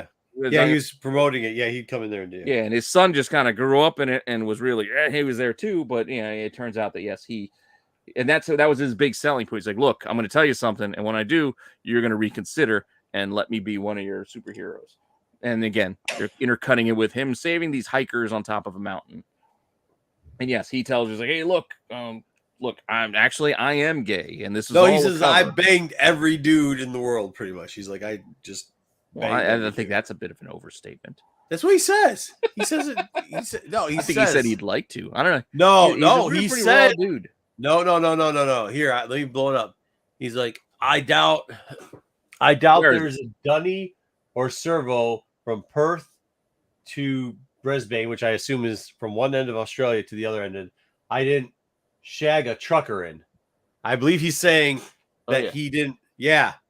I believe that is slang in Australia for like he got down with a bunch of dudes. Maybe. But he's talking about the places. He's saying across all Australia, he fucked every dude. Regardless, he's still the kind of spit in your hand, handshake kind of deal kind of guy. This on his deathbed, he's 72, looking for superpowers, and they have, as you can see, because it's intercut with the story, they give him to him. And he's going to save these people. And in the middle of him saving these two hikers, this fucking plane goes down. Oh, yeah, the Malaysia plane. I didn't understand. Yeah, the Malaysia plane goes down, and in the midst of it, the Australian's like, "Oh shit!" Because at the same time, the uplink to the powers is like down. So he's like, "Hey guys, just hang out for a few seconds. Power uplink will come back up because you guys, it's like a whole satellite thing. We'll reboot and we'll get you guys out of here. But in the meantime." This happens, and then this dude shows up and saves the plane full of people. Mr. Z from X-Men. What was that? Yeah. Well, I don't know. He kind of has that like a Lenny from Mice and Men kind of haircut going. I don't know what's going on here. But he shows up, saves these people, and says, "Look, I saved you, but if anybody asks, Crocodile Dundee saved you, not me. All right." And then he tells Crocodile Dundee, he's like, "Look. There are other superpower people out there apart from you guys. I just don't want anybody to know about it. Keep it under your hats. I was the first version of you. I'm out." And he takes off. He tells a story about how he got made. And then Crocodile Dundee, Australian guy's like, okay, oh, shit, whatever. Then we cut to the bad guys. Bad guys burning towns, pillaging cities, whatever the hell they're doing. Telling this story, heads or tails. Little girl here, you can see, look. Yeah, it's fucked up. Lands on her head. Awfulness. All in the sense of they're building this group and they're like, well, you got to kill somebody. So it's like they're, I guess, initiating. Yeah, this I thought was kind of a little over the edge. It was a little forced. Yeah, a little bit forced. So the bad guys, no, we all got something on each other. So you got to You got to kill somebody in front of everybody, basically, is kind of what their deal was. And then they reveal we also got a mole inside the other side of things, so don't worry about it. I keep saying. So they got a traitor in their midst. Final issue, I guess, is coming our way for this first arc, and we'll see how this wraps up. So, yes, apart from this being a little over the top, still good, dude. Solid read. Yeah, they went a little bit over top with a couple things. Yeah. But I get it. It's their short form. You know, they're telling a lot of story in each issue because they're introducing us a new character, kind of giving us a lot all at once while progressing the larger story. Yeah. I guess. I don't know what banging all the dudes in Australia have to do with progressing story, just try to come up with a different character. Or like the slapping the shit out of somebody so their intestines explode. But yeah. Cool. I still like it. Still a good series. I still like I said, I still like it. There it is. So there was our comic recap for the week, which leaves us with one final segment. What does it leave us with? The con programs. We can run. Okay, let's go through them. You know what? I'm not going to run an intro for these because there isn't really an intro. I could put this under the Weird World of Collectibles, I guess, banner, but I didn't give it that background. So we're just going to do it like this then.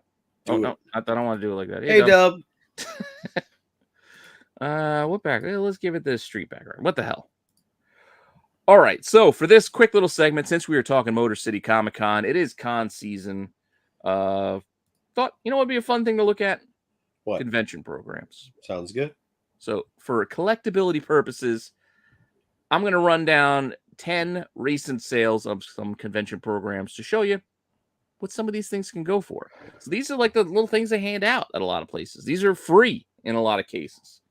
Granted, some of these go back some years. For instance, 1993, WonderCon, free. We got, this looks like Kelly Jones. I'm not positive that's who the artist is, but it looks like Kelly Jones. Sandman Death, I guess. 1993. Inside, here's a little bit of the, you know, they give you some character, some of the artists that might be at the show. They give you some advertisements, whatnot. Yeah, $35. Again, this was probably free. So you can still get a few bucks for something that you might have picked up for free at the convention that you were at. We're going to go up from here. So this is the lowest priced one. We can go back to 1976, the Marvel Con, the second annual Marvel Con, mind you. Yeah, got all the classic characters there. Looks like something you would find on your bed sheets. That's cool. Inside again, got some little details of things they're showing inside. John Buscema, they're showing some, you know, some of the artists spotlighting. Hey, $45 with free shipping's not too bad for something like this, I think. I mean, how many of these are out there?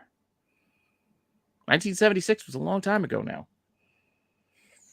How about Motor City? We just talked about Motor City. But Motor City in 2009, we got Leia and we got Slave Leia. Slave Leia. There you go. Slave Leia on the cover.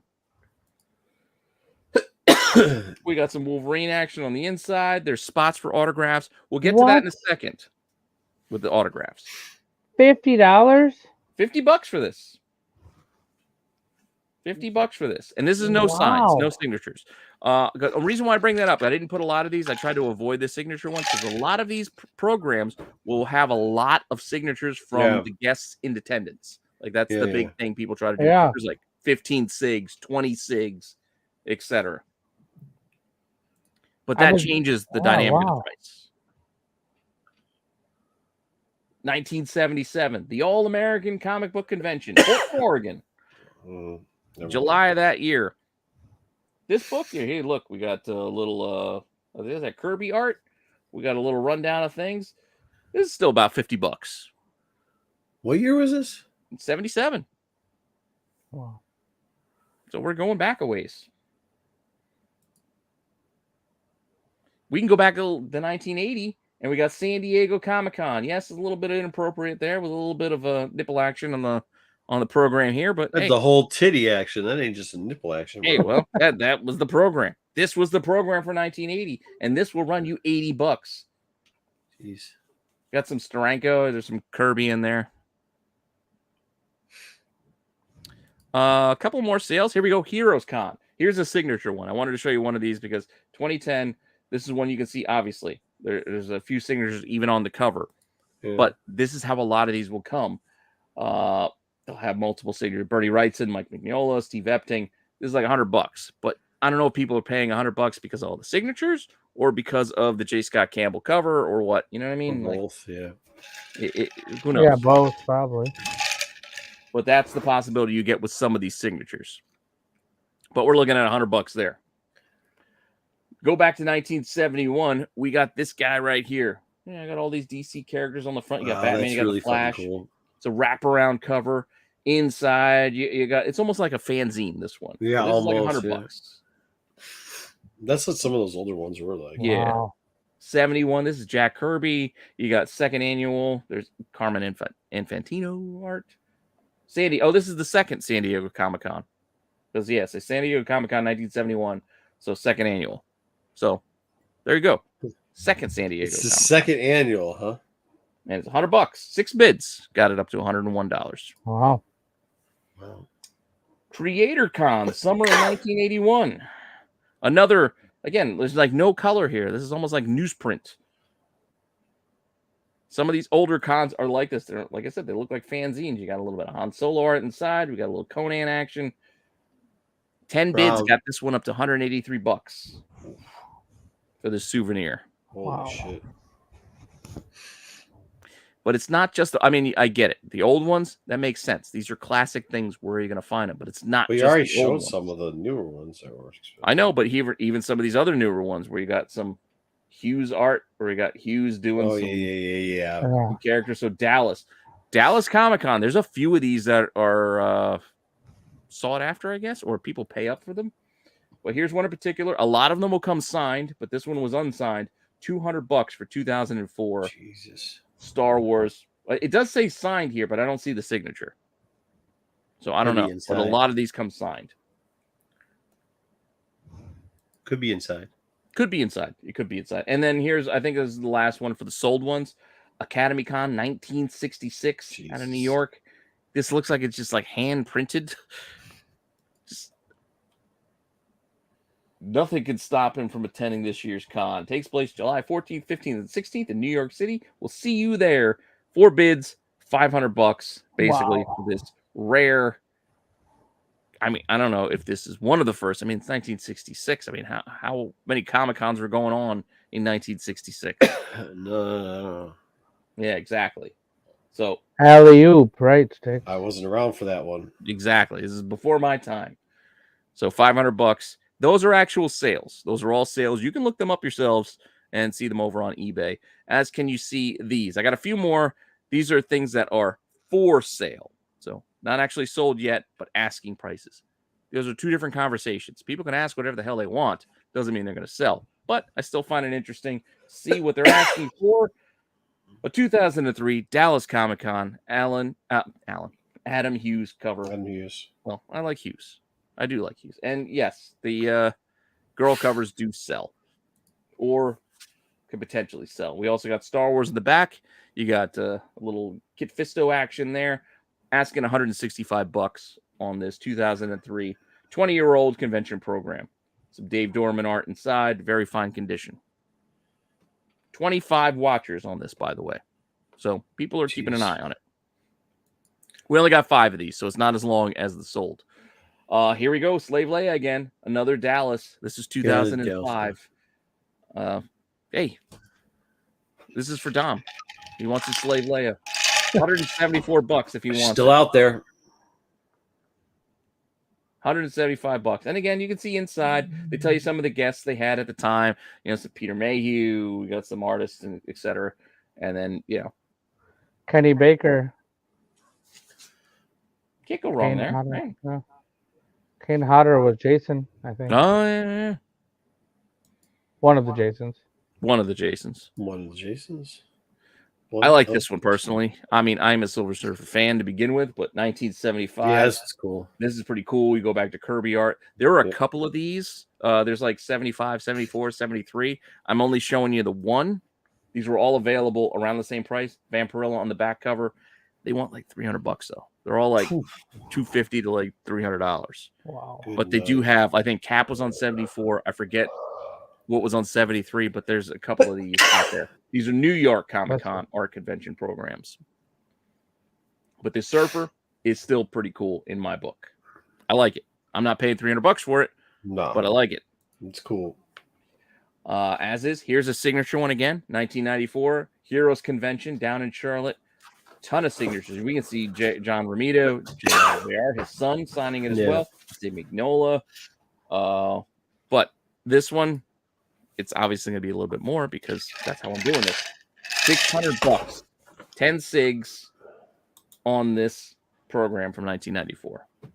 We also have a little bone there on the back cover. Bone, bone, bone, bone, bone. And then our last one, we talked about the second annual San Diego, 1970. This is the first annual San Diego Comic-Con book. Jack Kirby art on this cover for the first annual San Diego Comic-Con. This thing is listed, and they want $1,250.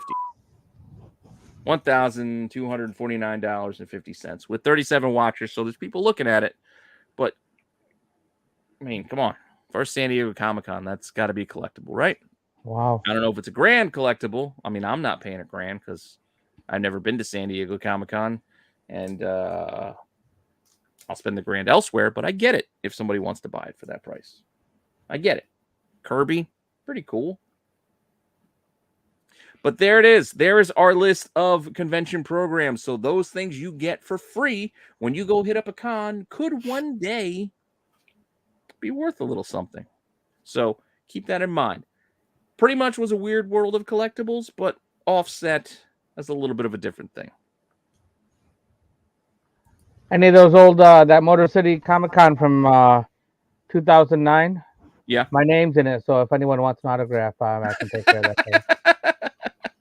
Nobody wants. There were a couple of Motor Cities, actually. Like, I was cherry picking some of the ones, but there was a couple Motor Cities. Dallas was another one I saw a lot listed. San Diego, obviously. New York, Heroes Con. But those were the ones I saw mostly, like kind of mixing up in there. And I just kind of picked what kind of made most sense. Yeah, no, that's awesome. I had no idea that was a thing. Yeah. There's all kinds of things out there. Yeah. We'll get into a lot of these weird collectibles that people like to collect because, you know, things you People don't think collect everything. That's great. Could be worth some money. Yeah, but some of those older ones too, they would have like good shit, like the ones this year. I mean, they have like articles. They tell like little backstories, little sketches inside that are like unreleased art. Like yeah. There's some really cool stuff if you can see inside some of these books. But again, I don't have these things. I'm just looking online, just like the rest of you. There was a Motor City one that Bill Morrison did for one of the cons. He did the cover for it with The Simpsons, like the comic book guy. It was an Amazing Fantasy 15 homage. Yeah. And he ended up using that same art, like I don't know, like a year or two later, they used it as a cover. So like it was that same art was there first, and then they used the art. So I thought that was kind of cool. That is kind of cool. Yeah, definitely some cool stuff. But I think we've ran long enough for today. That we have. Damn. I can't remember what I was going to say. You were going to say it was a lot of fun. Yeah, it was a lot of fun. It was good to see Comic Man Andy. It was good to see him in town. It was good to have him. It was great to see all of our friends back at Motor City again. It's nice. I know a lot of them are going to Heroes. I am not going to Heroes this year, but next year I will be there. I'm going to Gem in Baltimore this year, so I'll be at those. If you're in Philly next week, check out Dom. Well, apparently Steve Horn's already checked out Dom, but if you guys are in Philly, well, we'll do that next week, and I'll do we'll run down the guest list for. Is that next? Oh, it's not this weekend. It's next weekend. It's next weekend, June 2nd through 4th. Okay. Got it. We'll do that as part of the show. We'll run that. You have to capture some footage too, so they can just. I will. I'll be there. Dom will be there. If any of you guys are going to be there, hit me up. Let me know. Friday, I'm going to try to go, and that'll probably be the time I try to see people because I might go on Saturday as well. But when I go on Saturday, I'm probably going to bring my son, and we're going to be like in and out. I'm just going to try to let him experience a little bit, check out if they have any Lego sellers, and that's really it. We're going to be hit up early, bounce out of there quick because I kind of want to see Into the Spider-Verse. So Excuse me. Or That's, Across yeah, the Spider-Verse, whatever it's called. Across the Spider-Verse, yep. Yeah.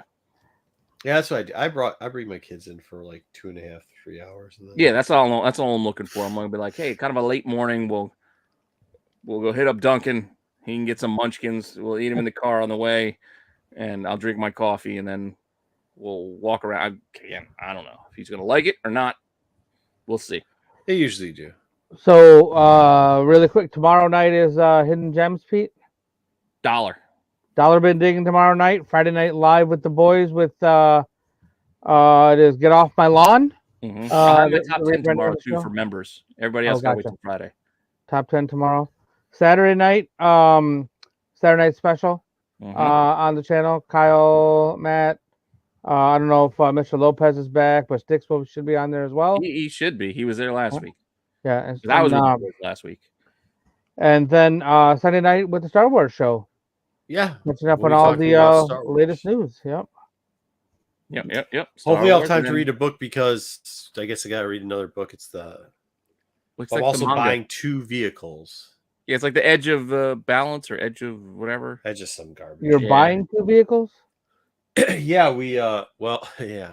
We've kind of already Monday actually right after the stuff I woke up because we went out to negotiate a deal.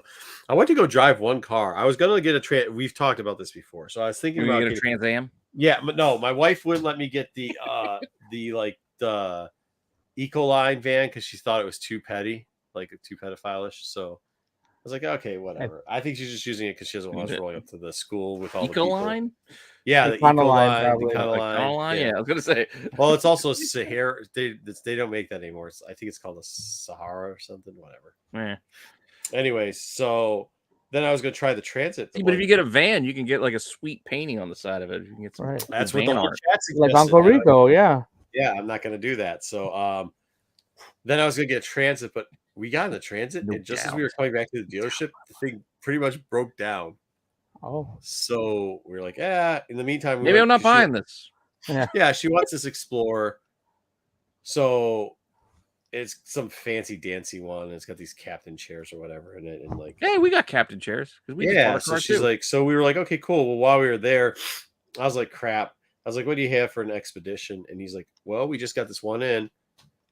And I was like, well, I need a new work vehicle. And he's like, well, this is a, what do they call it? Platinum or whatever. I said, I'll see. You might as well pull it up. And he pulled it up. So I'm going to buy it. Yeah. So it's long though. It's pretty cool. It's funny. Can't do it with all too small. The Hornet too small. They make it with all these little bells and whistles. That'd be good for me just to drive to the office.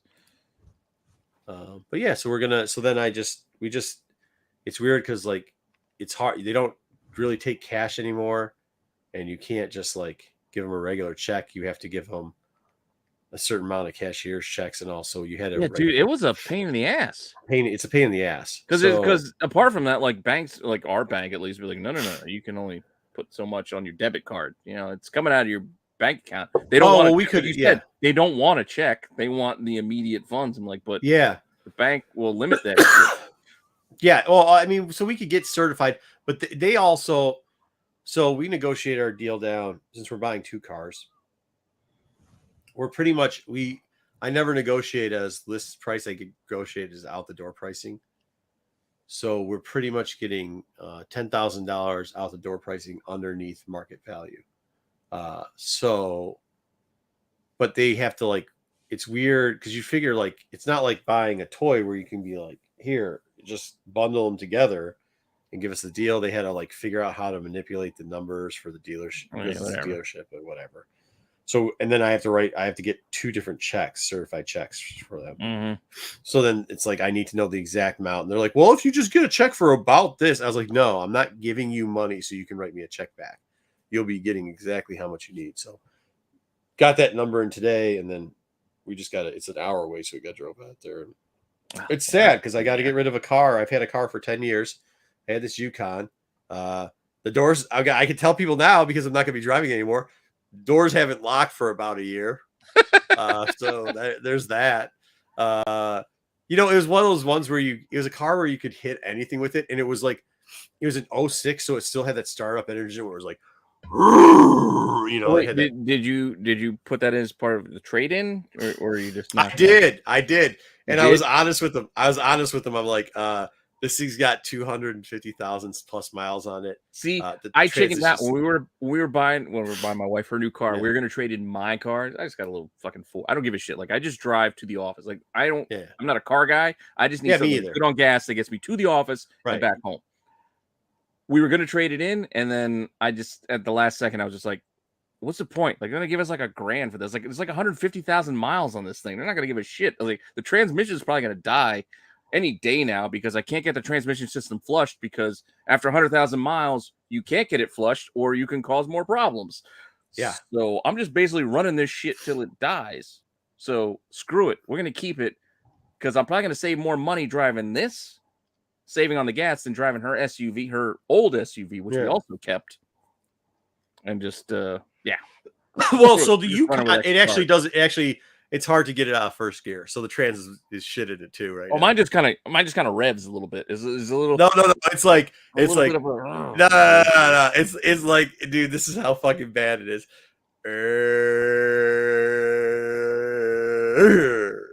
What's going on with Astro right now in the chat? Is he okay? Know. He really likes that Hornet. He digs it. Digs it. Anyways, so yeah, I mean, it's like, yeah, dig it.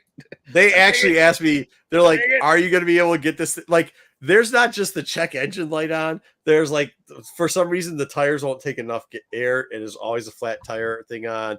There's like all those things. It says like, check your airbag, check your power steering, check your check. This truck had a good life, but I'm gonna still. My car had to check the tires thing when it was cold, and then once the weather warmed, hey, the light went away.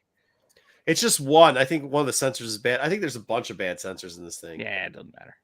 Yeah, so it's not. I mean, I really had to get rid of it, but now I'm gonna have that fucking is also an EL that I'm going to. It's 130 feet of cargo space instead of 110. So, jeez. See, I don't get it's gonna be nice. Like I said, I need this dumb shit, Pete. and I need to be able to listen to my audiobook. Oh, and that's another thing. If the estimate on the low is wrong, technically the low estimate is 6 more miles per gallon, which would be nice because I'm going to put a couple 100,000 on it. But like, even if that's wrong, it's still going to be at least 4, which is, 200,000 times 4 is a lot of mileage. But yeah, so then I get this EL, and then this is the dumb shit though. The second row, heated seats in the second row. Well, if you have who needs that shit? That's just people one more that drive a lot of people around. Yeah, that kids could just break one more shit. It got AC. Well, I like the fact. Seats. We just got the new one too. I do like the fact that there's like separate air vents in the back that you can actually have air. Oh, that's fine. No, dude, you don't have to be like trying to stick your head up in between the car seats or the front seats so you can get a little bit of air conditioner to kind of brush you in the face.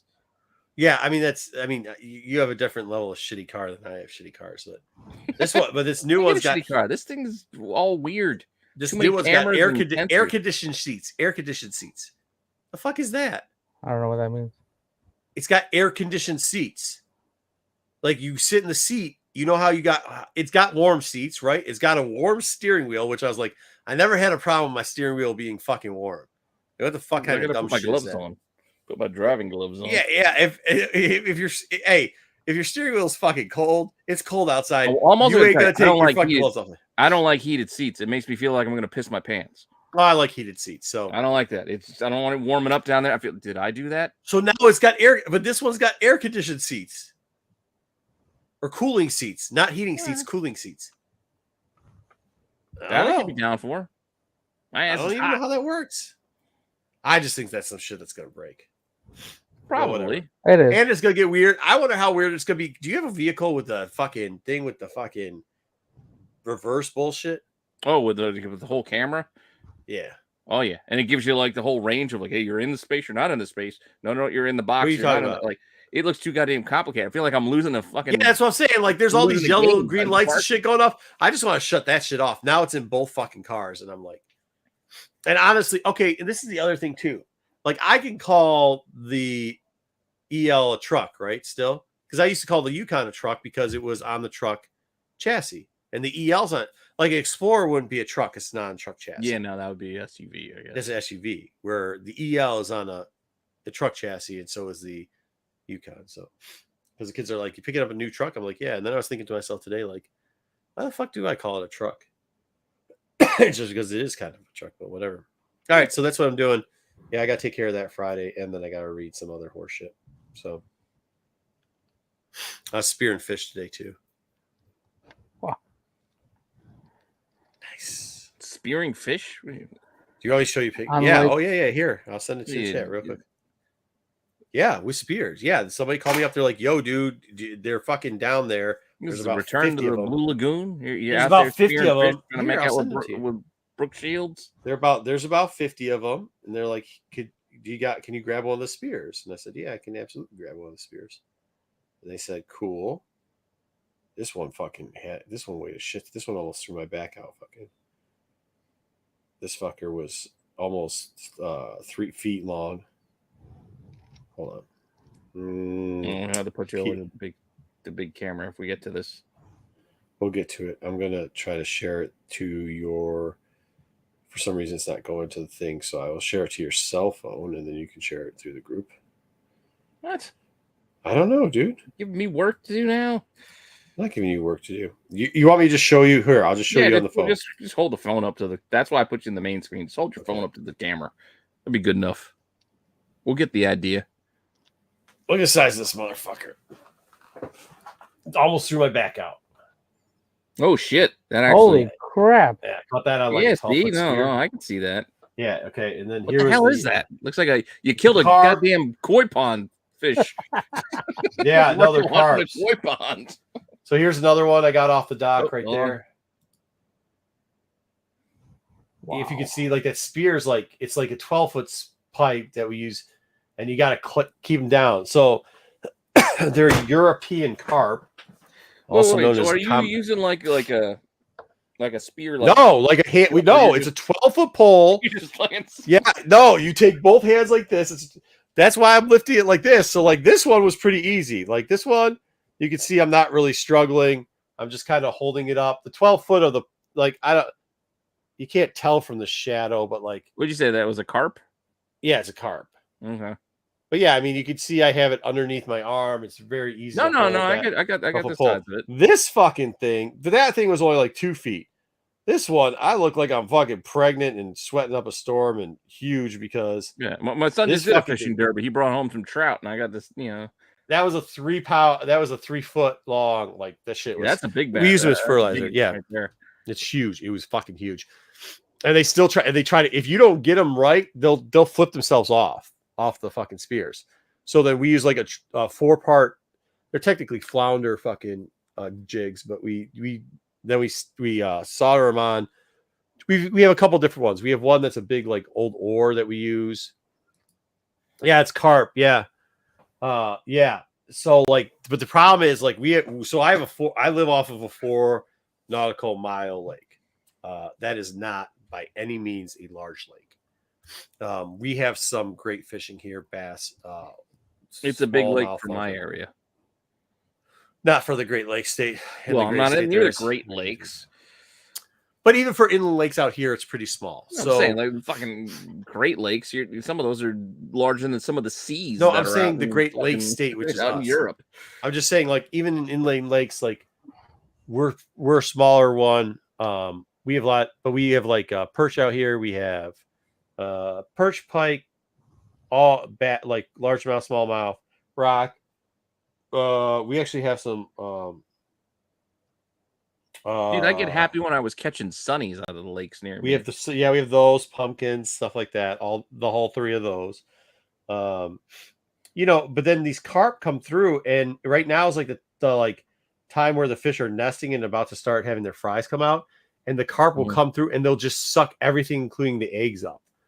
And they come in like they just look like these black masses, just huge. So I didn't have them there, but usually I wear the sunglasses I normally do because they're polarized and you can see them under the water.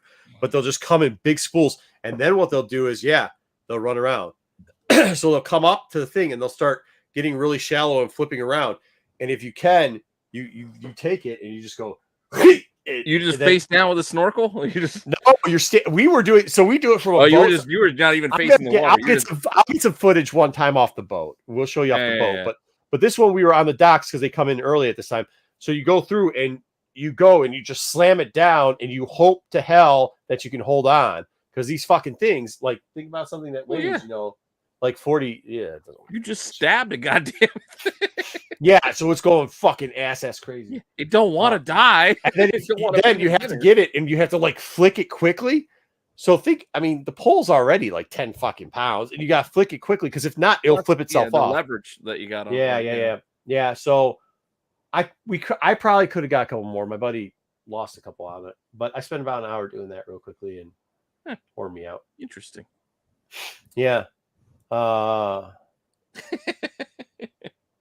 bunga.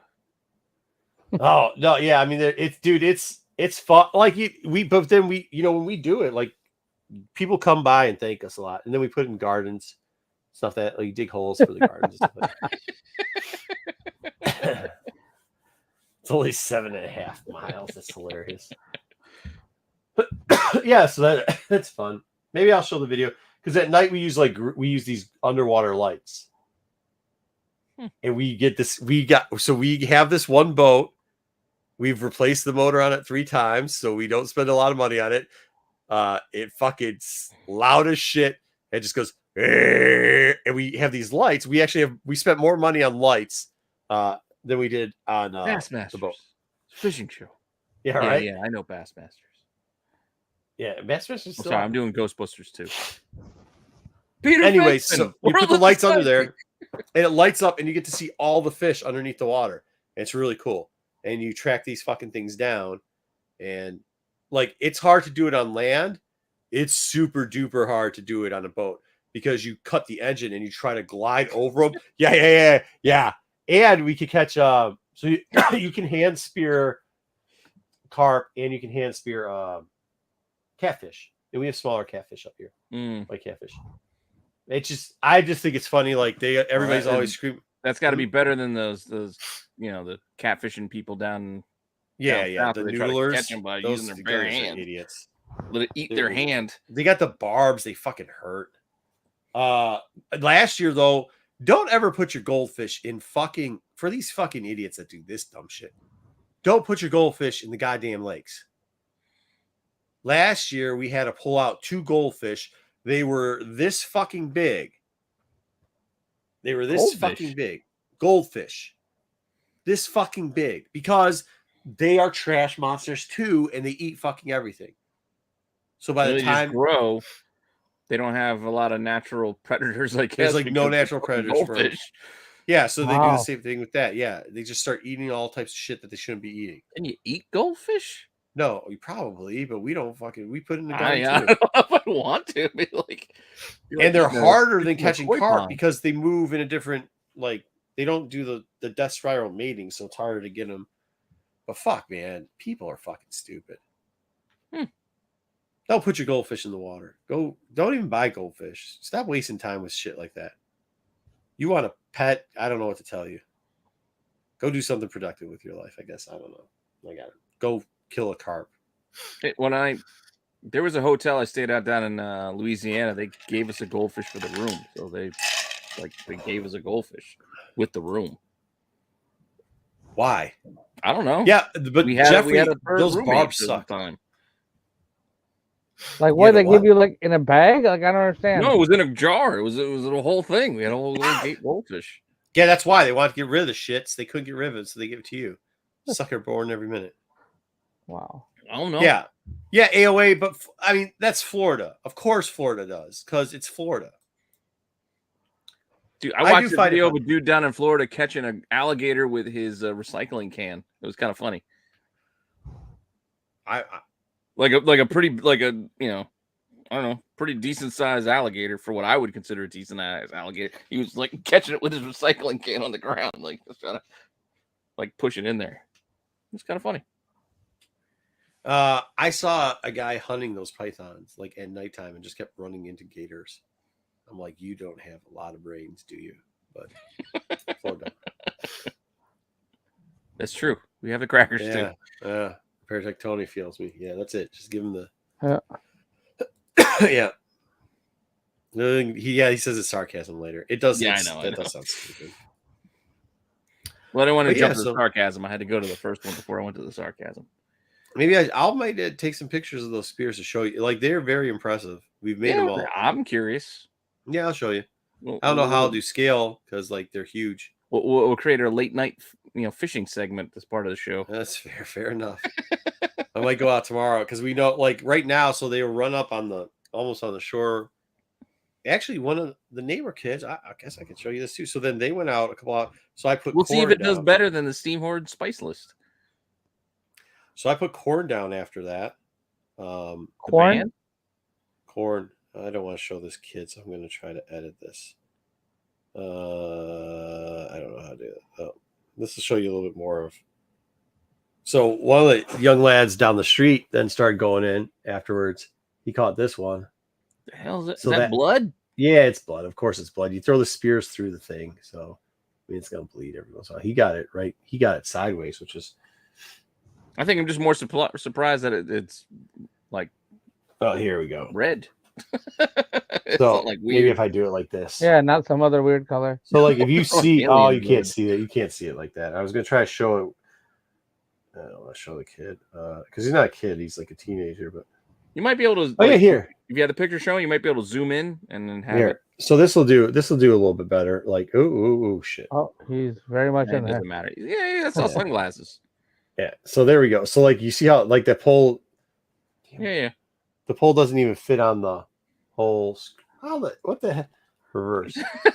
You don't know how hands pole work. doesn't fit the whole, so it's a huge pole. Like it's huge. That's what she said. Yeah. And then I can't see the spikes there. But yeah, I mean, so like they're very like the pole's very large to go down there. Yeah, that's what I need to do is a fishing. Right. Channel. And then it would be like the perfect combination of the two would be Sega Bass Fishing. Yeah. Like the best fishing game ever made. Play it. And I'm dreaming. Fish. Yeah, so I mean, like it's I don't know. It's good. The kids get out there and do it too. I mean, he did a great job. I tell you, I don't think I have the attention span to be a good fisherman. Dude, Pete, you don't have the size. Like, you fucking go after one of these monsters, it would pull you in the water. Oh no, dude, you got no idea. Just I'm small, tiny, but fierce. Yeah, but you gotta get like dude. Because what happened? They're 12. Look, it's hard because they're 12 foot, and some of them are 14 feet. Like for you, that I could only imagine that would be like, because that's only 6 more feet than I am. But like for you, that's like I'd be 10 fine. feet. I'd be fine. I don't know if you showed look like 12 or 14 feet fish. No, the poles are what you use. Okay. Because you have to go down. Like it's because you can't. Yeah, it's not like how you do it. Like when you stand on the bank, you stand. Like I have a seawall, so it's like 1, 2, 3. It's like 3 feet above, and they're like 2 feet down, so it's like 6. So like you got to take that and slam it. Without letting it fall out of your arms. Fly fishing that's like extra levels of yeah, fly fishing's for like skill and like technique and I've done it before, but it's I just like I said, I don't think I have the temperament or the patience for it. But my son still wants me to go fishing with my father-in-law because he goes fishing with my father-in-law and somehow I guess when my son has his medicine, he's fine and focused enough to go fishing. Keep that ADD in check. It's definitely good I don't for think kids. I have it. No, you got it. You got to remember it's fishing, not catching. And you probably, once you figure it out, you get yourself a right pole. Look, get this. For your size, I'll suggest the Doc Demon Junior. It's only like a 2.5 foot pole. It's a monster, though. The thing can catch. It's a monster. It comes with a spin reel or a canned wheel, either one. You'll be okay with it. No, I want what was the name of the pole? Walter Matthau, Grumpy Old Men. I want his pole.